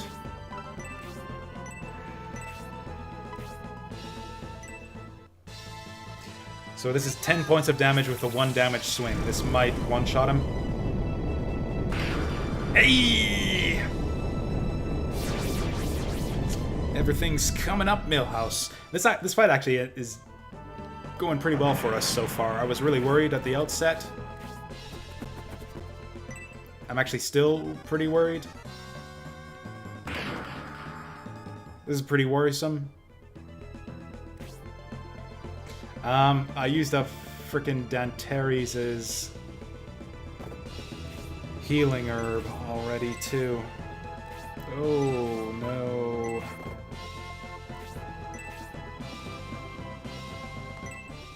Well, it's gonna come down to who gets their turn first. Oh, never mind. We rescued him. We rescued Jasu. He's not Jasu anymore, I guess. He's, Synbios. Oh, boy. Okay, that was close.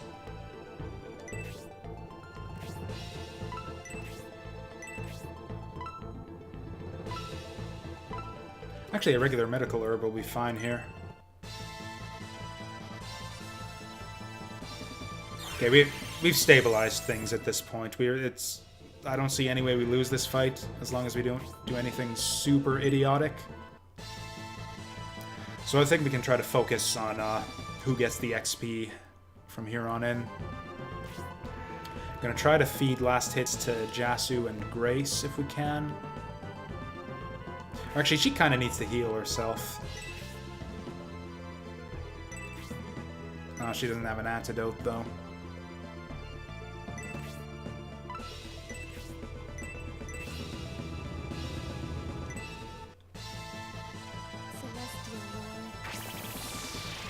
This is effectively healing like 3 HP here, because she's going to take a damage from the poison right after. Okay, so she's caught up. Hey there, Remuko. Yep, we're doing SF3 right here. The time has come. Yeah, we're just going to have her use melee attacks, because I don't want her stealing kills anymore.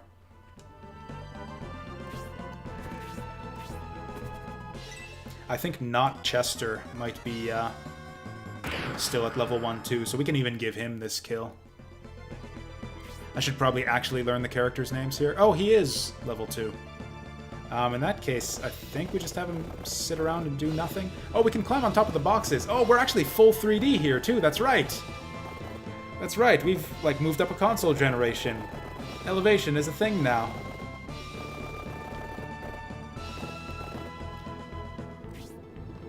Oh, we can destroy barrels, too. That could be a fun time.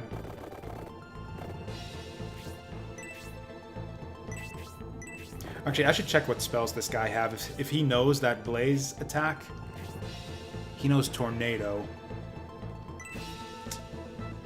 If that does as much damage as our Blaze here, and then he could actually go down in 1 hit.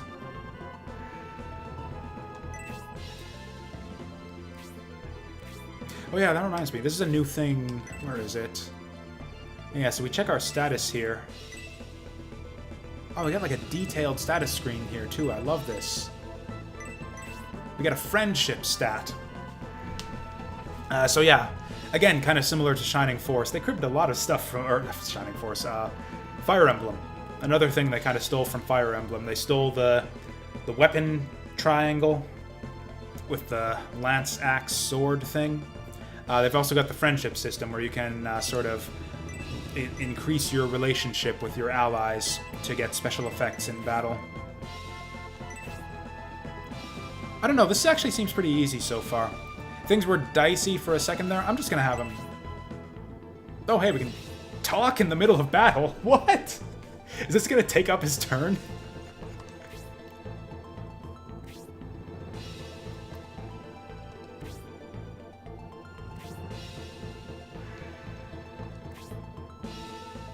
Oh, no, it's just gonna lose us our ally. Okay. Wow, yeah, that actually cost us a turn there. This is not gonna kill him. But we kind of got to do it anyways. Yeah, I don't want Synbios wasting his turns. We'll just let the bat attack again, and then he'll kill it on the next turn. Grace can waste her turn. Yeah, if I'd have known I could do this, I would have rescued them right as soon as I moved, I still forget his name. Moved Not Chester in up to save them.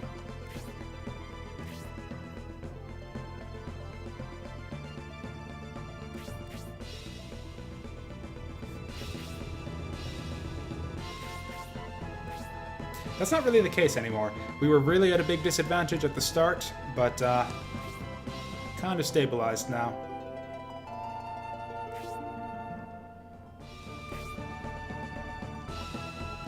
Oh, he's actually on the team now. Holy shit.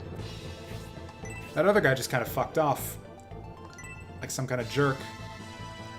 But yeah, this guy actually joins us for this fight, too.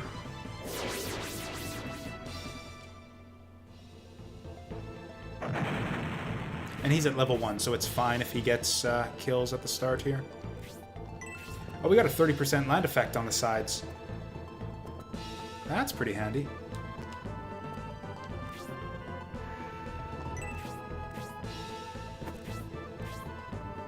Dantares. Okay, let's play the fun game that helps us learn everybody's name. So this is Dantares. This is Masquis. Marquin. Fuck, I gotta look it up. Mascarin. This is Synbios. This is Grace. This is Greenhair. Oh, you know what? I was gonna try breaking barrels. I didn't know that they can have items in them and give XP, and just, again, a reminder that the no backseating spoilers rule is in effect here. We're doing a blind play, although that's not a big thing, and I was gonna test out the barrels anyways, because I noticed that earlier, that I could attack them. That would be a big stupid thing to not ever know about, though. You know, actually, reading the manual, it was kind of emphasized that, like, hey, there are hidden secret things on the battle maps. Try different stuff out. See what you can find. Maybe not with Synbios. Maybe we pull him back a little bit. Oh yeah, she's still poisoned. This is not great. Yeah, we can have him do the barrel.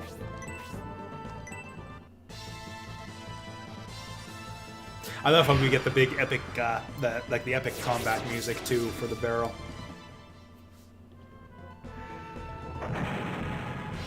Oh shit, they're exploding barrels. Yeah, let's just move her up. There we go, that's what I was hoping for. Oh wow, he's tanky for... No, that's because we put him on the land effect space, obviously.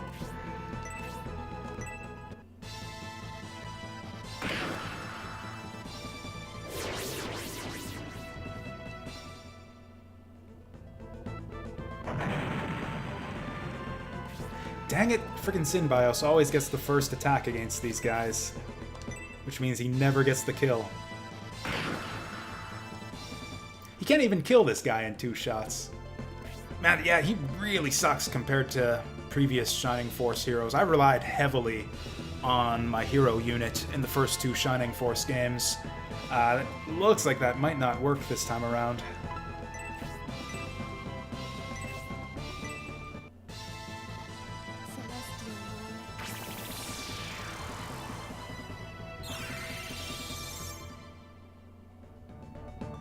Basically just giving her something to do. I think we're going to win this fight. Or actually, he could go down if that mage decides to target him. And he's level 1, so I don't care if he gets this last hit. I will definitely try to get the kill on the mage up there to Synbios, though.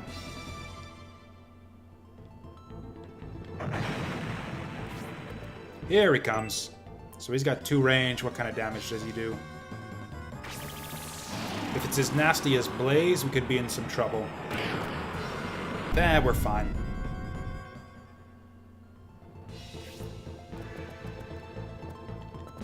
Actually, how much HP does this guy have? Do I lead off with the magic here? Oh, wow. This is like an actual boss fight. Yeah. Okay, let's soften him up a bit. Oh, that's nice. I thought he'd have magic resistance.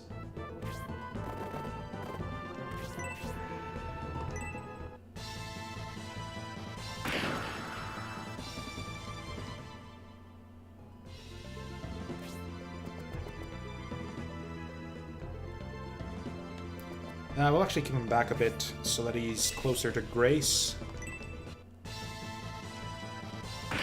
And then she's still got healing herbs in her inventory, so she can help him out a bit. It looks like the enemy AI in this game is a little bit more predictable so far, and also a little bit more annoying. It seems like they will consistently, like, just bum rush your hero if they have the chance. Hayward could die here, but I think I don't care.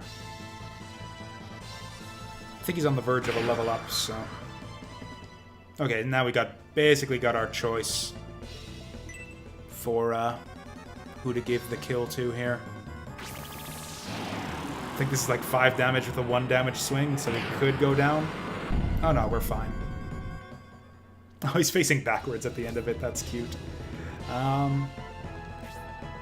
Actually, oh, is this like in Shining Force 2, though, where he gets bonus turns for being a boss?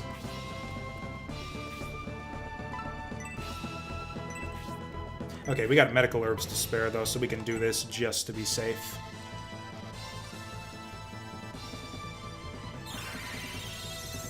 Okay, and unlike Shining Force 2, you don't get just 1 XP for healing dudes. You get like 3 or 4 this time around. Boom! That was actually a pretty easy fight in the end. I'm so used to, because I did my... So for anyone who's just joining us, the last big game I did on stream here was I did a blind playthrough of Shining Force 2, but we did it on super mode, where the enemies all have a crazy amount of attack strength. So I'm kind of bracing for giant hits from the enemies all the time, because I'm used to losing like half my health every time the enemies attack.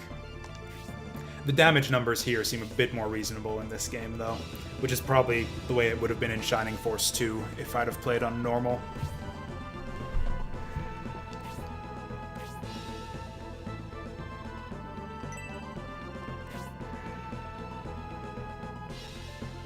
So did we get both archers there, or just the one? Because we rescued both of them, but the other guy just pissed off as soon as we said hello.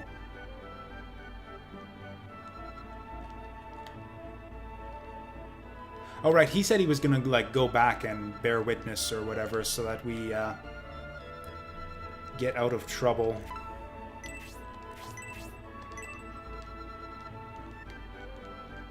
Can we go back and say hi to him and get him to join the force?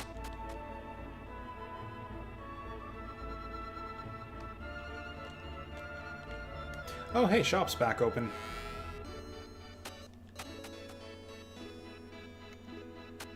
Oops. I actually don't... Like, there is elevation in this game, but I don't think it actually counts for anything. Like, games like Final Fantasy Tactics and Vandal Hearts would give you bonus damage for being on an elevated position, but I don't think this game does. You got your land effects for the different, you know, terrain bonuses. Right, so sell me stuff. Oh, this isn't the shop, this is just like a merchant's guild or something.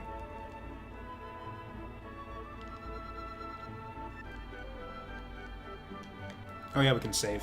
Let's save. I actually didn't notice a shop on my first roundabout town. Maybe there isn't one here.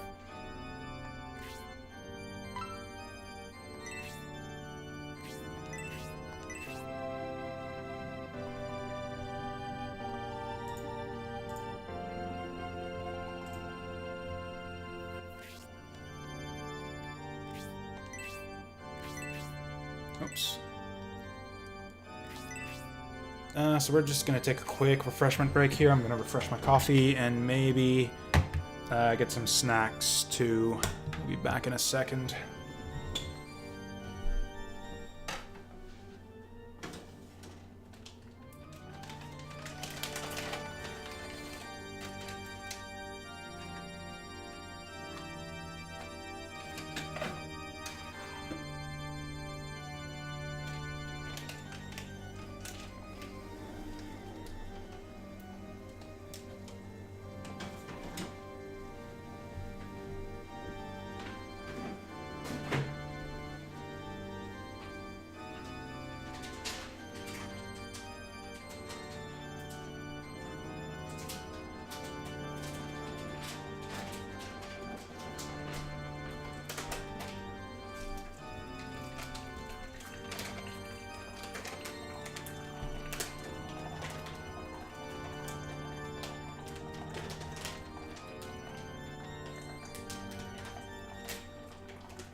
All right.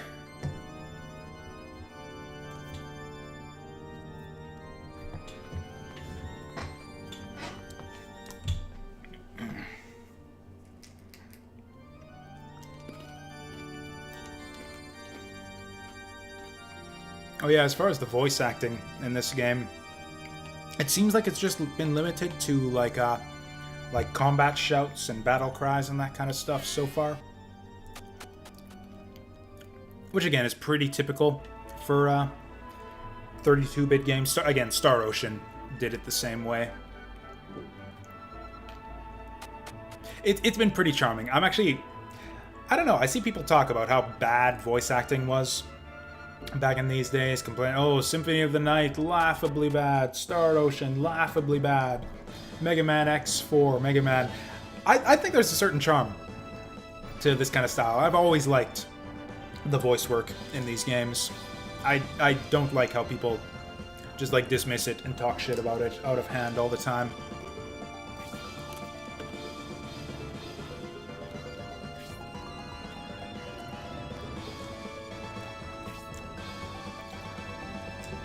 So is this our overworld map, or is it going to be like Shining Force 2, where we just always got to fight something every time we hop out onto the overworld?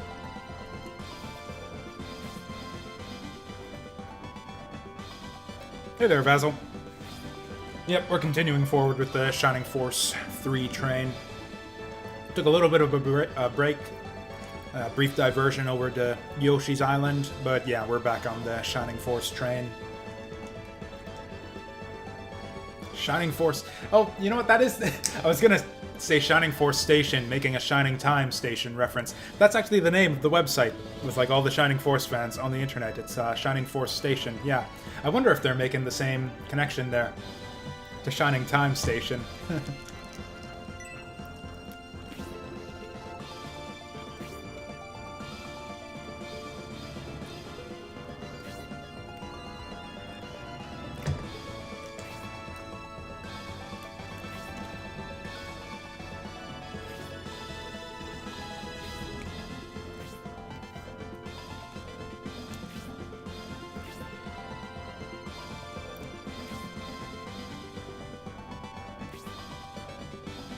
lot more dialogue in this game compared to Shining Force 2, though. I am not sure I'm a fan of that so far. Maybe that'll... Like, it's early in the game. They're setting up a lot of plot stuff for us right now.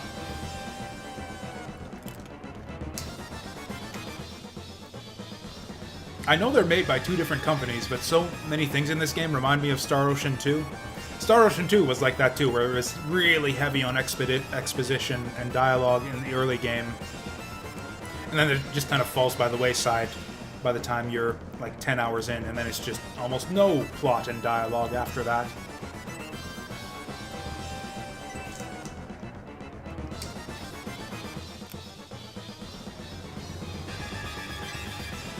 Hell, I don't even know if this takes place in like the same universe as Shining Force in 1 and 2. Like, it's certainly on a different continent. Like, none of these locations are familiar.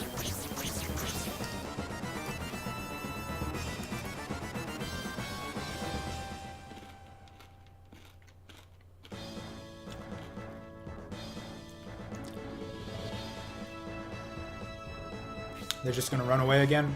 Or do we gotta chase them? Okay, this guy's killable.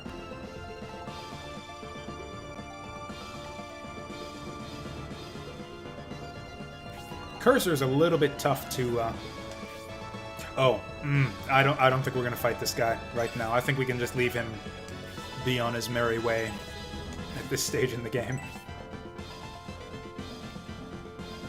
They got two of these mage guys this time. Ooh, he's a boss. In all caps. Actually, the fact that this guy isn't a boss means that he's probably gonna get away with the other guys.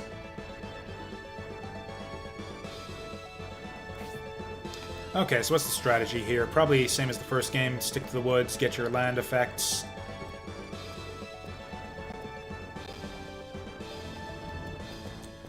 Actually, can we go up in the mountains? Probably want to go up in the mountains.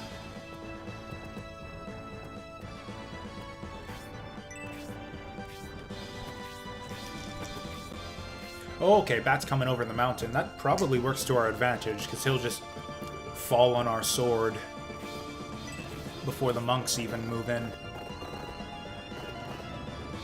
Okay, mountains are 30% land effect. Excellent. So we can just get set up in formation here. Oh yeah, we got an archer now, too. I forgot to heal the poison. I forgot that you need to go to the church to heal poison in this game. Hey there, Hayward. You don't happen to have a anti-dot on you, do you? Shoot. Well, I mean, that'll give her something to do if our other guys don't take enough damage. What the heck are they doing?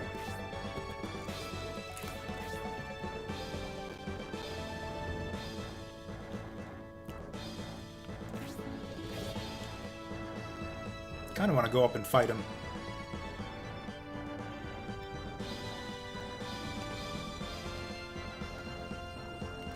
Yeah, the grid isn't obvious at all when you're just looking at the map.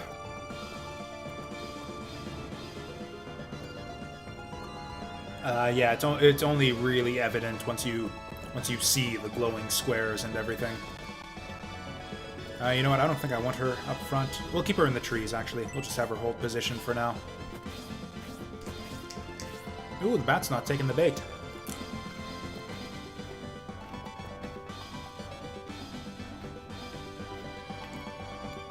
How do we do this? This is a bit dicey, but I think we stick him in the trees.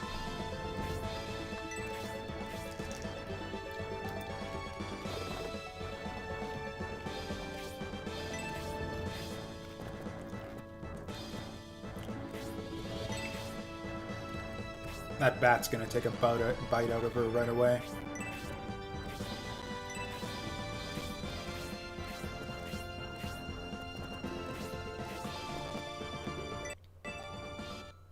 I mean, not exactly genius level AI, but they have been known in the past to gang up on our hero.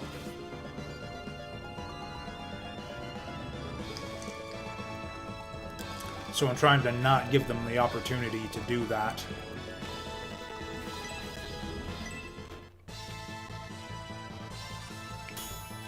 Oof. You know, Fire Emblem's kind of the next series I'm interested in checking out after this.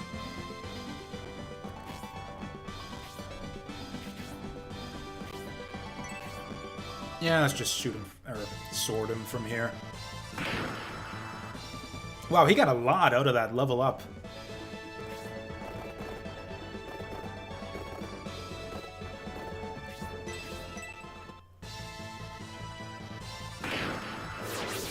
Yeah, I played a little bit of one of the Game Boy Advance ones, and one of the ones on, I think, Wii.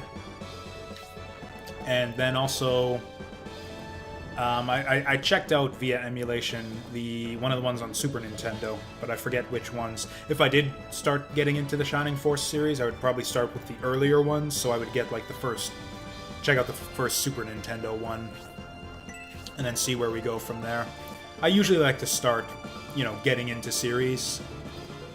a new series in chronological order.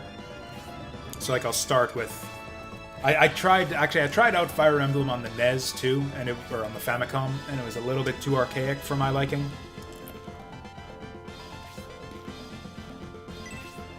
Yeah, that was kind of inevitable there, dude.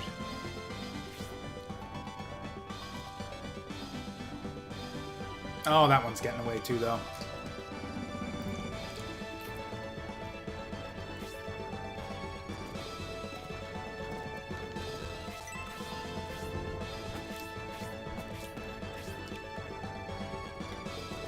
Yeah, I think we just stick to the trees here. Avoid taking too much damage. And eventually Grace will heal herself.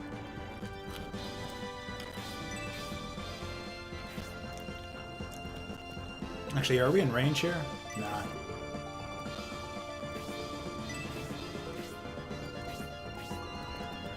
There we go. That's what we're looking for.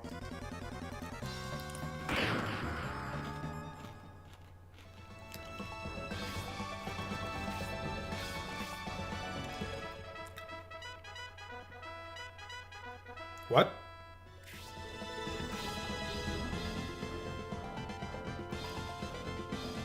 They're on our side, right? Oh no, they're not. That's right. We just dodged those guys. Right.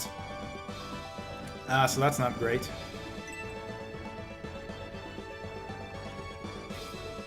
This is interesting if they actually follow through with this. Oh, what? Terrain that's unsuitable for horsemen. You mean like water?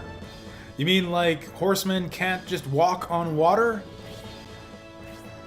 Because if they can walk on water, I don't think they'll have any problem walking through trees. You know, I think we can take these guys.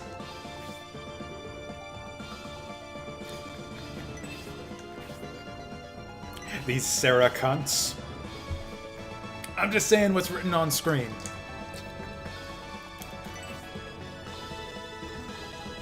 Anyways, what do we got right now? We're gonna need to...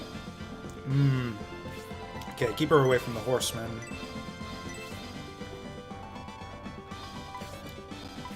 That guy in front is toast. Here I come.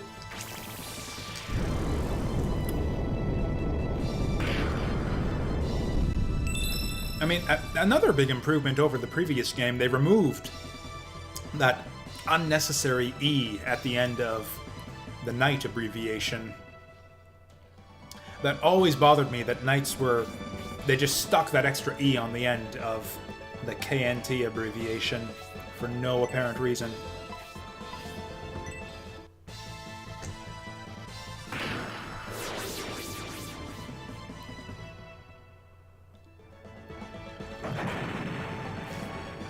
So what's the objective here anyways? Do we just win if we clear the boss? Okay, it looks like it.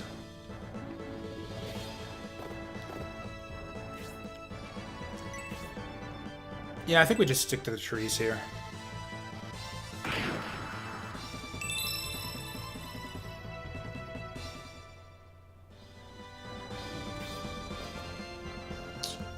Grace is probably gonna have to heal herself right here.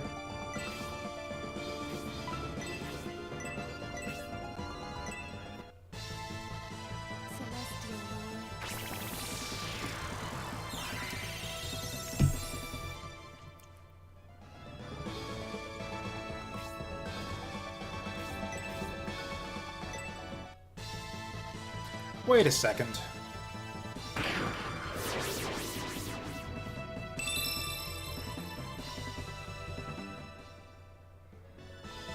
I thought I just saw something.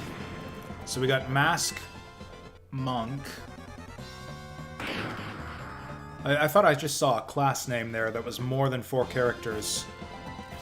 Yeah, we got Comder.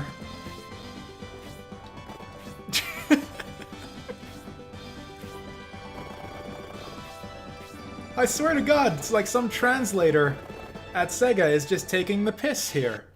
We've got Archer spelled out fully, we got Commander with a 5-letter abbreviation, yet they left Knight as cunt. Just like in the previous game. We got Magician spelled out fully. So we can have Magicians, we can have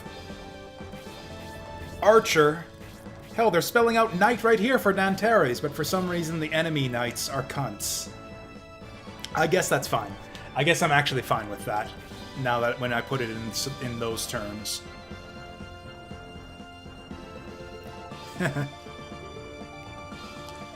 Oh, hey there, Cornhusker. Yeah, it looks like you read.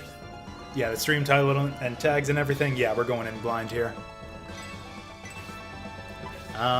So do we need to kill these guys? It looks like they were setting it up where we're supposed to run away, but they're so speedy, I don't think we can actually do that.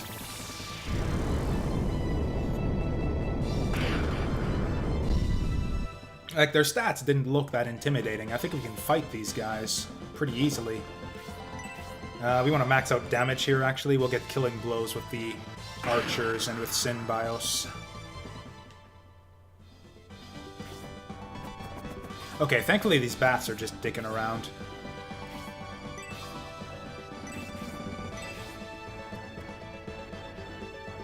I actually want to do... okay, let's do the math here, because if he can't kill it, then I don't want to even try. So we got 13 attack, versus 6 defense. Yeah, we'll be fine here. And we'll move him back a little bit so as to not have him exposed on 3 sides.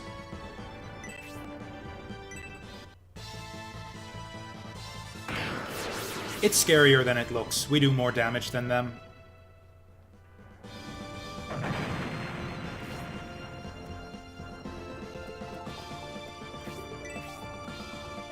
And yeah, now they're down to 3, so now we outnumber them.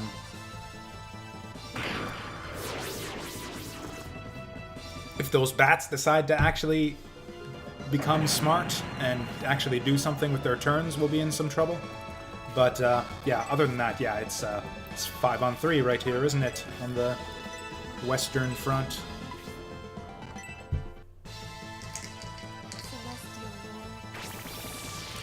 Oh, yeah, the opposite of what I said. Yeah, scarier than it looks.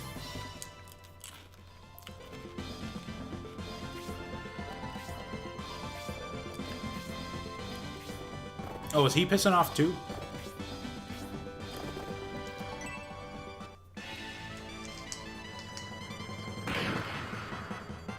Okay. Yeah, spooky music and everything, but yeah, these guys are no tougher than regular enemies. Or I guess he's promoted, is maybe the reason why the music's all spooky like that. Do knights promote into cunts in this game? Okay, that we'll let up on the making fun of the abbreviations.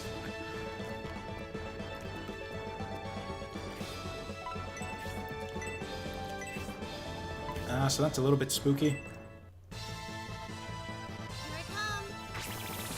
Actually, we've seen already how long the HP bars get because the false king already overflowed his.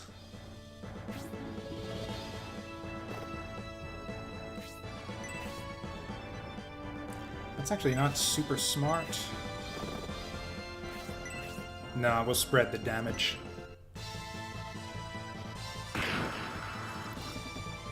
Oof, yeah, he's on tough terrain, so it won't go down so easy. Okay, the bats are escorting the boss. This is a bit dicey, but I think we'll be fine. Yeah, so as far as... That's bad. Okay, thankfully... What? Hayward, what the fuck? Oh, it was one space over. Ugh! This is really bad now. Everything is ruined. Instead of killing 2 of them, we're killing 0 of them. This is really, really bad. Yeah, so part 1 is the only one that was released in North America. I'm gonna see if I can seek out parts 2 and 3 after we're done with this, but it kind of depends on the length. Like, Shining Force 2 took us, like, oh god. Maybe we were supposed to chase after that monk there after all.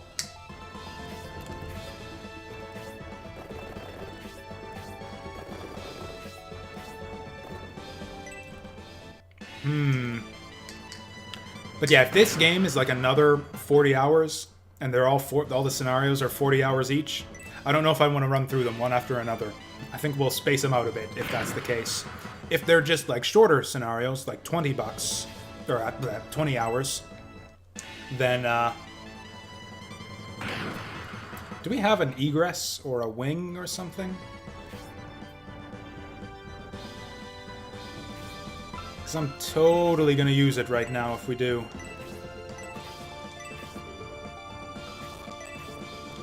Okay, let's start moving away at the same time that we kill these guys.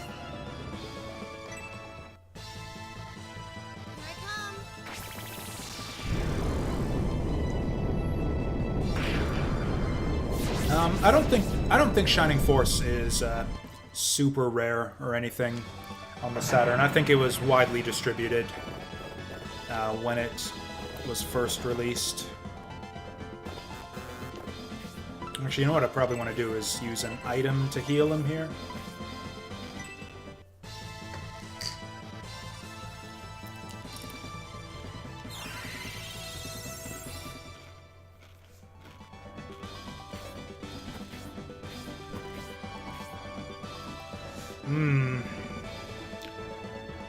Do we just kill these guys?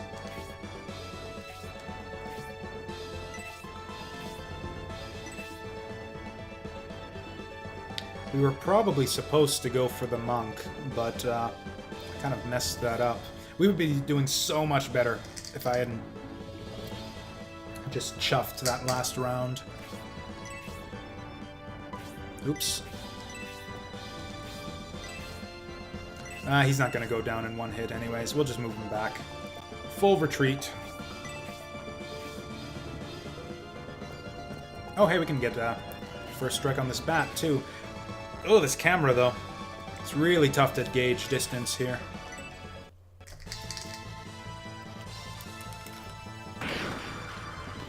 Okay. Oh, yeah, that's right. I think archers are officially strong against flyers in this game. Does anyone need healing? Oh, yes. And this is our last dose.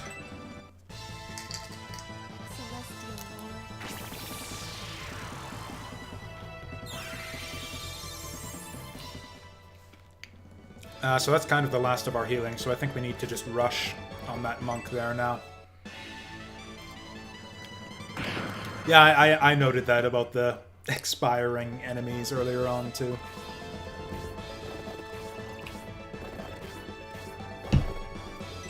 That's fine. That's kind of what we expected this guy to do.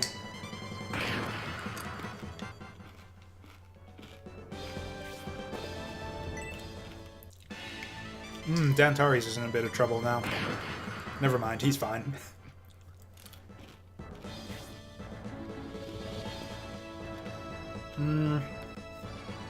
I don't like her losing the defensive bonus, but...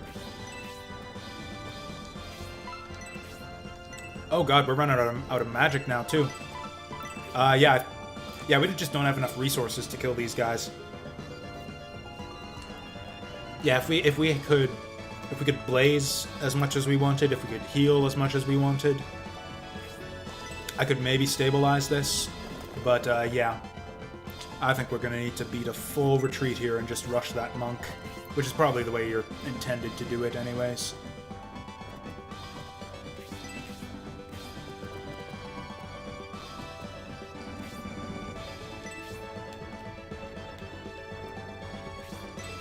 Oh, for fuck's sake!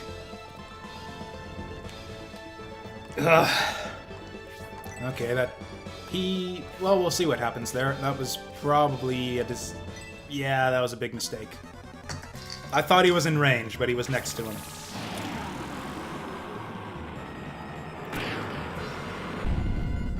He's probably going to die this fight. I don't think there's...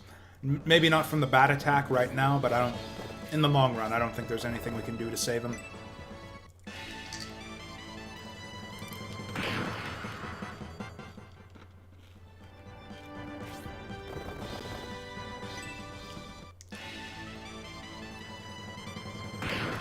I will say, I do like the mission design in this game already a lot more than Shining Force 2. Just in these last two maps, we've seen much more interesting stuff than anything in that game. We got this thing where you got the gold centaurs up in your grill that you got to run away from. Last map we had to protect the archers. Actually, can she heal herself? Oh yeah, that's the stuff.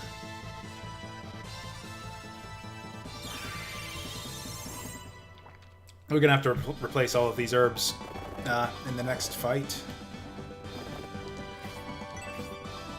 This should actually take this guy down with the level ups. Nope.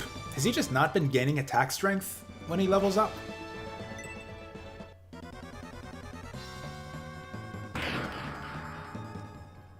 Yeah, Shining Force 2 didn't have, like, mission objectives or anything like that. It was just kill all the enemies or kill the boss and protect your hero. That was every mission in Shining Force 2. I don't actually know if you have alternate failure conditions in this one.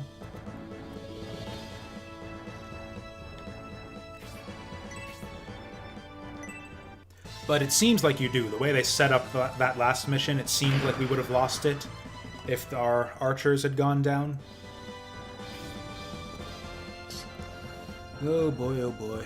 I think we might have to just accept that Grace is not long for this world here. Oh, actually no, she's got medical herbs. Almost more medical herbs than she can actually hold, so yeah.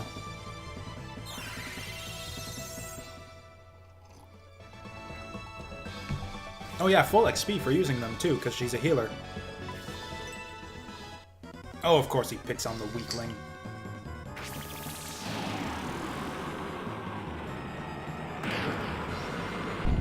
Ooh, the magic pixel though.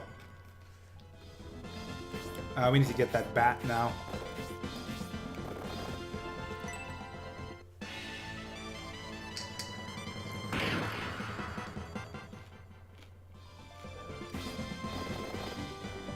Uh-oh.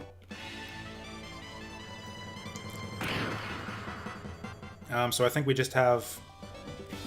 Yeah, Masquerin will just blow her wad on the boss here, and then we'll basically just leave her for dead after that. Oh, we need to kill that bat, though. Otherwise we lose our archer.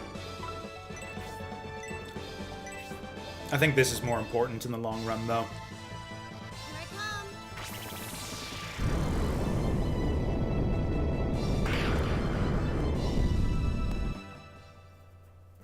Yeah, between Dantares and Synbios, we should be able to defeat the boss this round. Although with that said, he is level 3. No, I don't want him getting the last hit on this archer. Or on the boss. Shit. What do we do?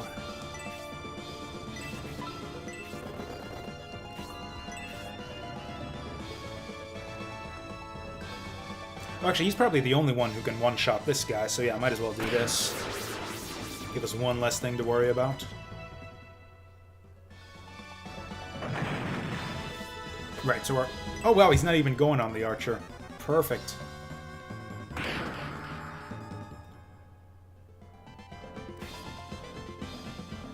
Actually, I think I actually want to give him the XP for this kill here.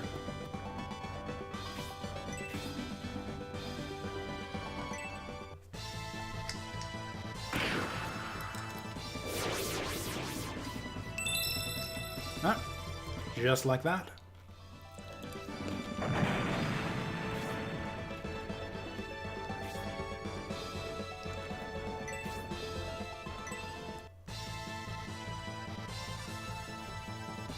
So I think Hayward's the one who... Never mind. I was gonna say he's gonna get left in the dust here, but yeah, he's does a lot of damage, it turns out. Oh, that didn't win it? Interesting.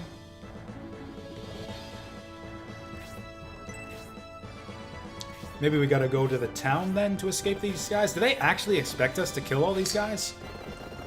Because if so, holy shit. Dodge! No.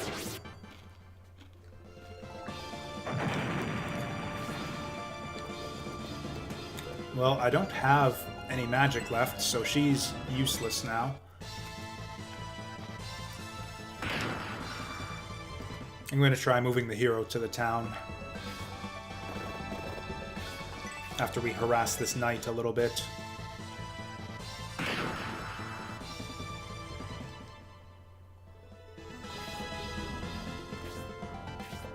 I'm actually going to try to get the last hit to Grace here.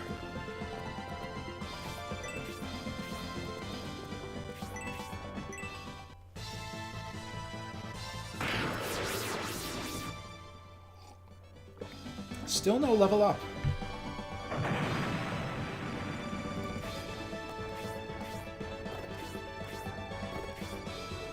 Maybe I'm supposed to talk to them.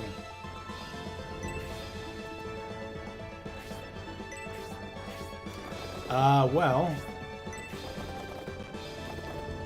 it looks to me like we need to kill these guys. Unless I'm missing something obvious here. Well, so much for interesting missions. I guess this does actually make things a lot more interesting for us. After a fashion. So what the hell do we do? This guy's got 44 HP, and we got no magic left.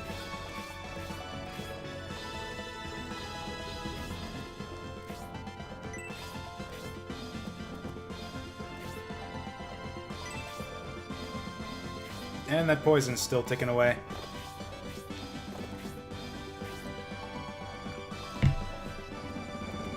Like, I think we just offer her as a sacrifice here.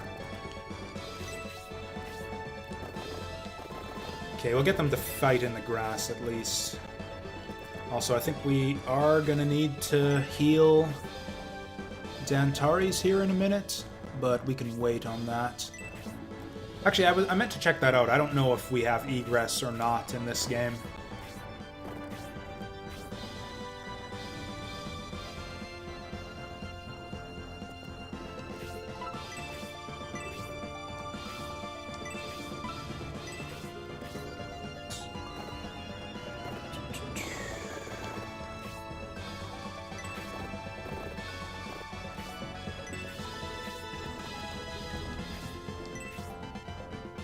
Yeah, we can't get in there, so yeah, it's gotta be... There's nothing for us to do but just sit here and wait for these guys.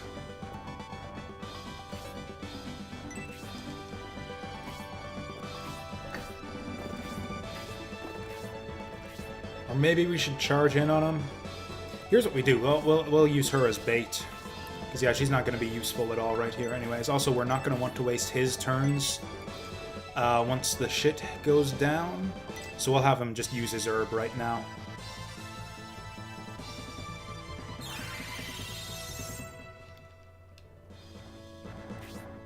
So this will speed things up a little bit.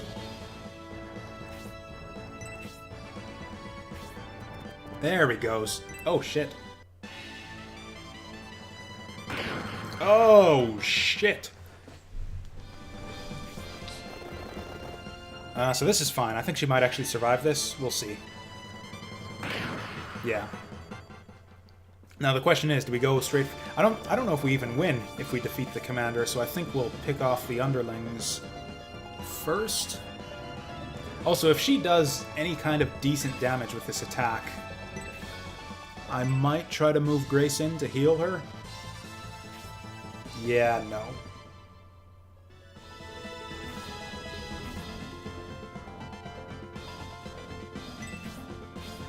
What? Oops. Fuck.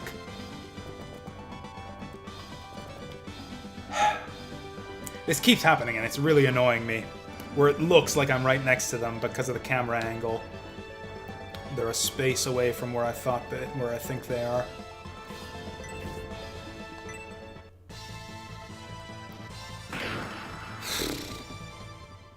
This guy'd be dead too.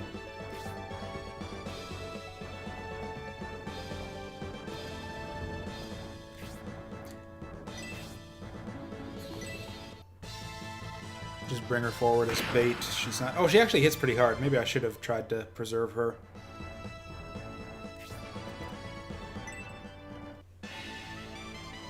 So this is fine.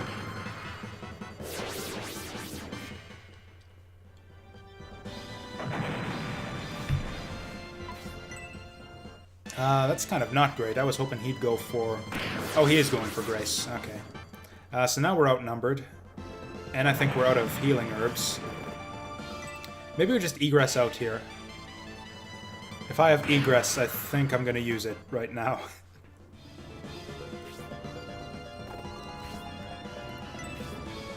Yeah, we would have killed this guy if I'd have... Yeah, if I'd have done that attack earlier. Oh, hallelujah!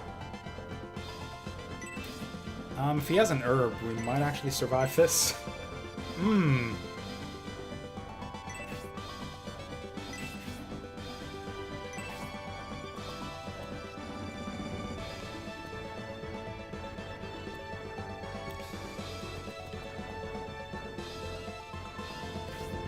Yeah, sure, let's stick it out. Get as much XP as we can out of this before bailing out. Yeah, return is a lot more indicative of what it actually does than egress.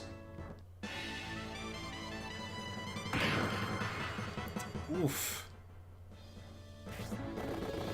He's actually got a couple healing herbs, though, so we might be fine here.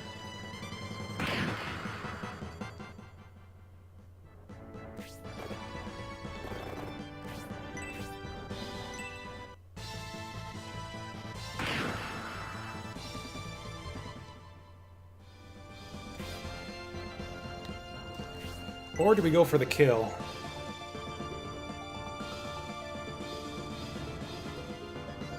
That's a bit dicey.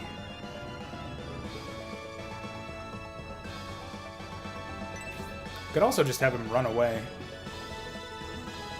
Because, yeah, I don't think that horse can follow us through the tall grass. I think we'll actually do that.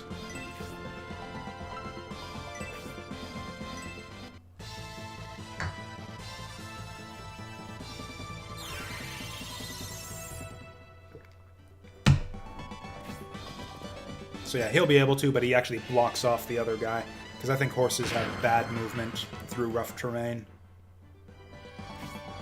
Oh, apparently not. Okay, yeah, we're going to have to egress after this, assuming we even get to egress.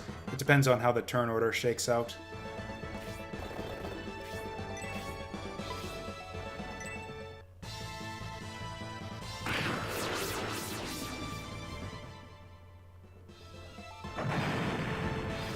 Oh, shit. But I don't have any more items.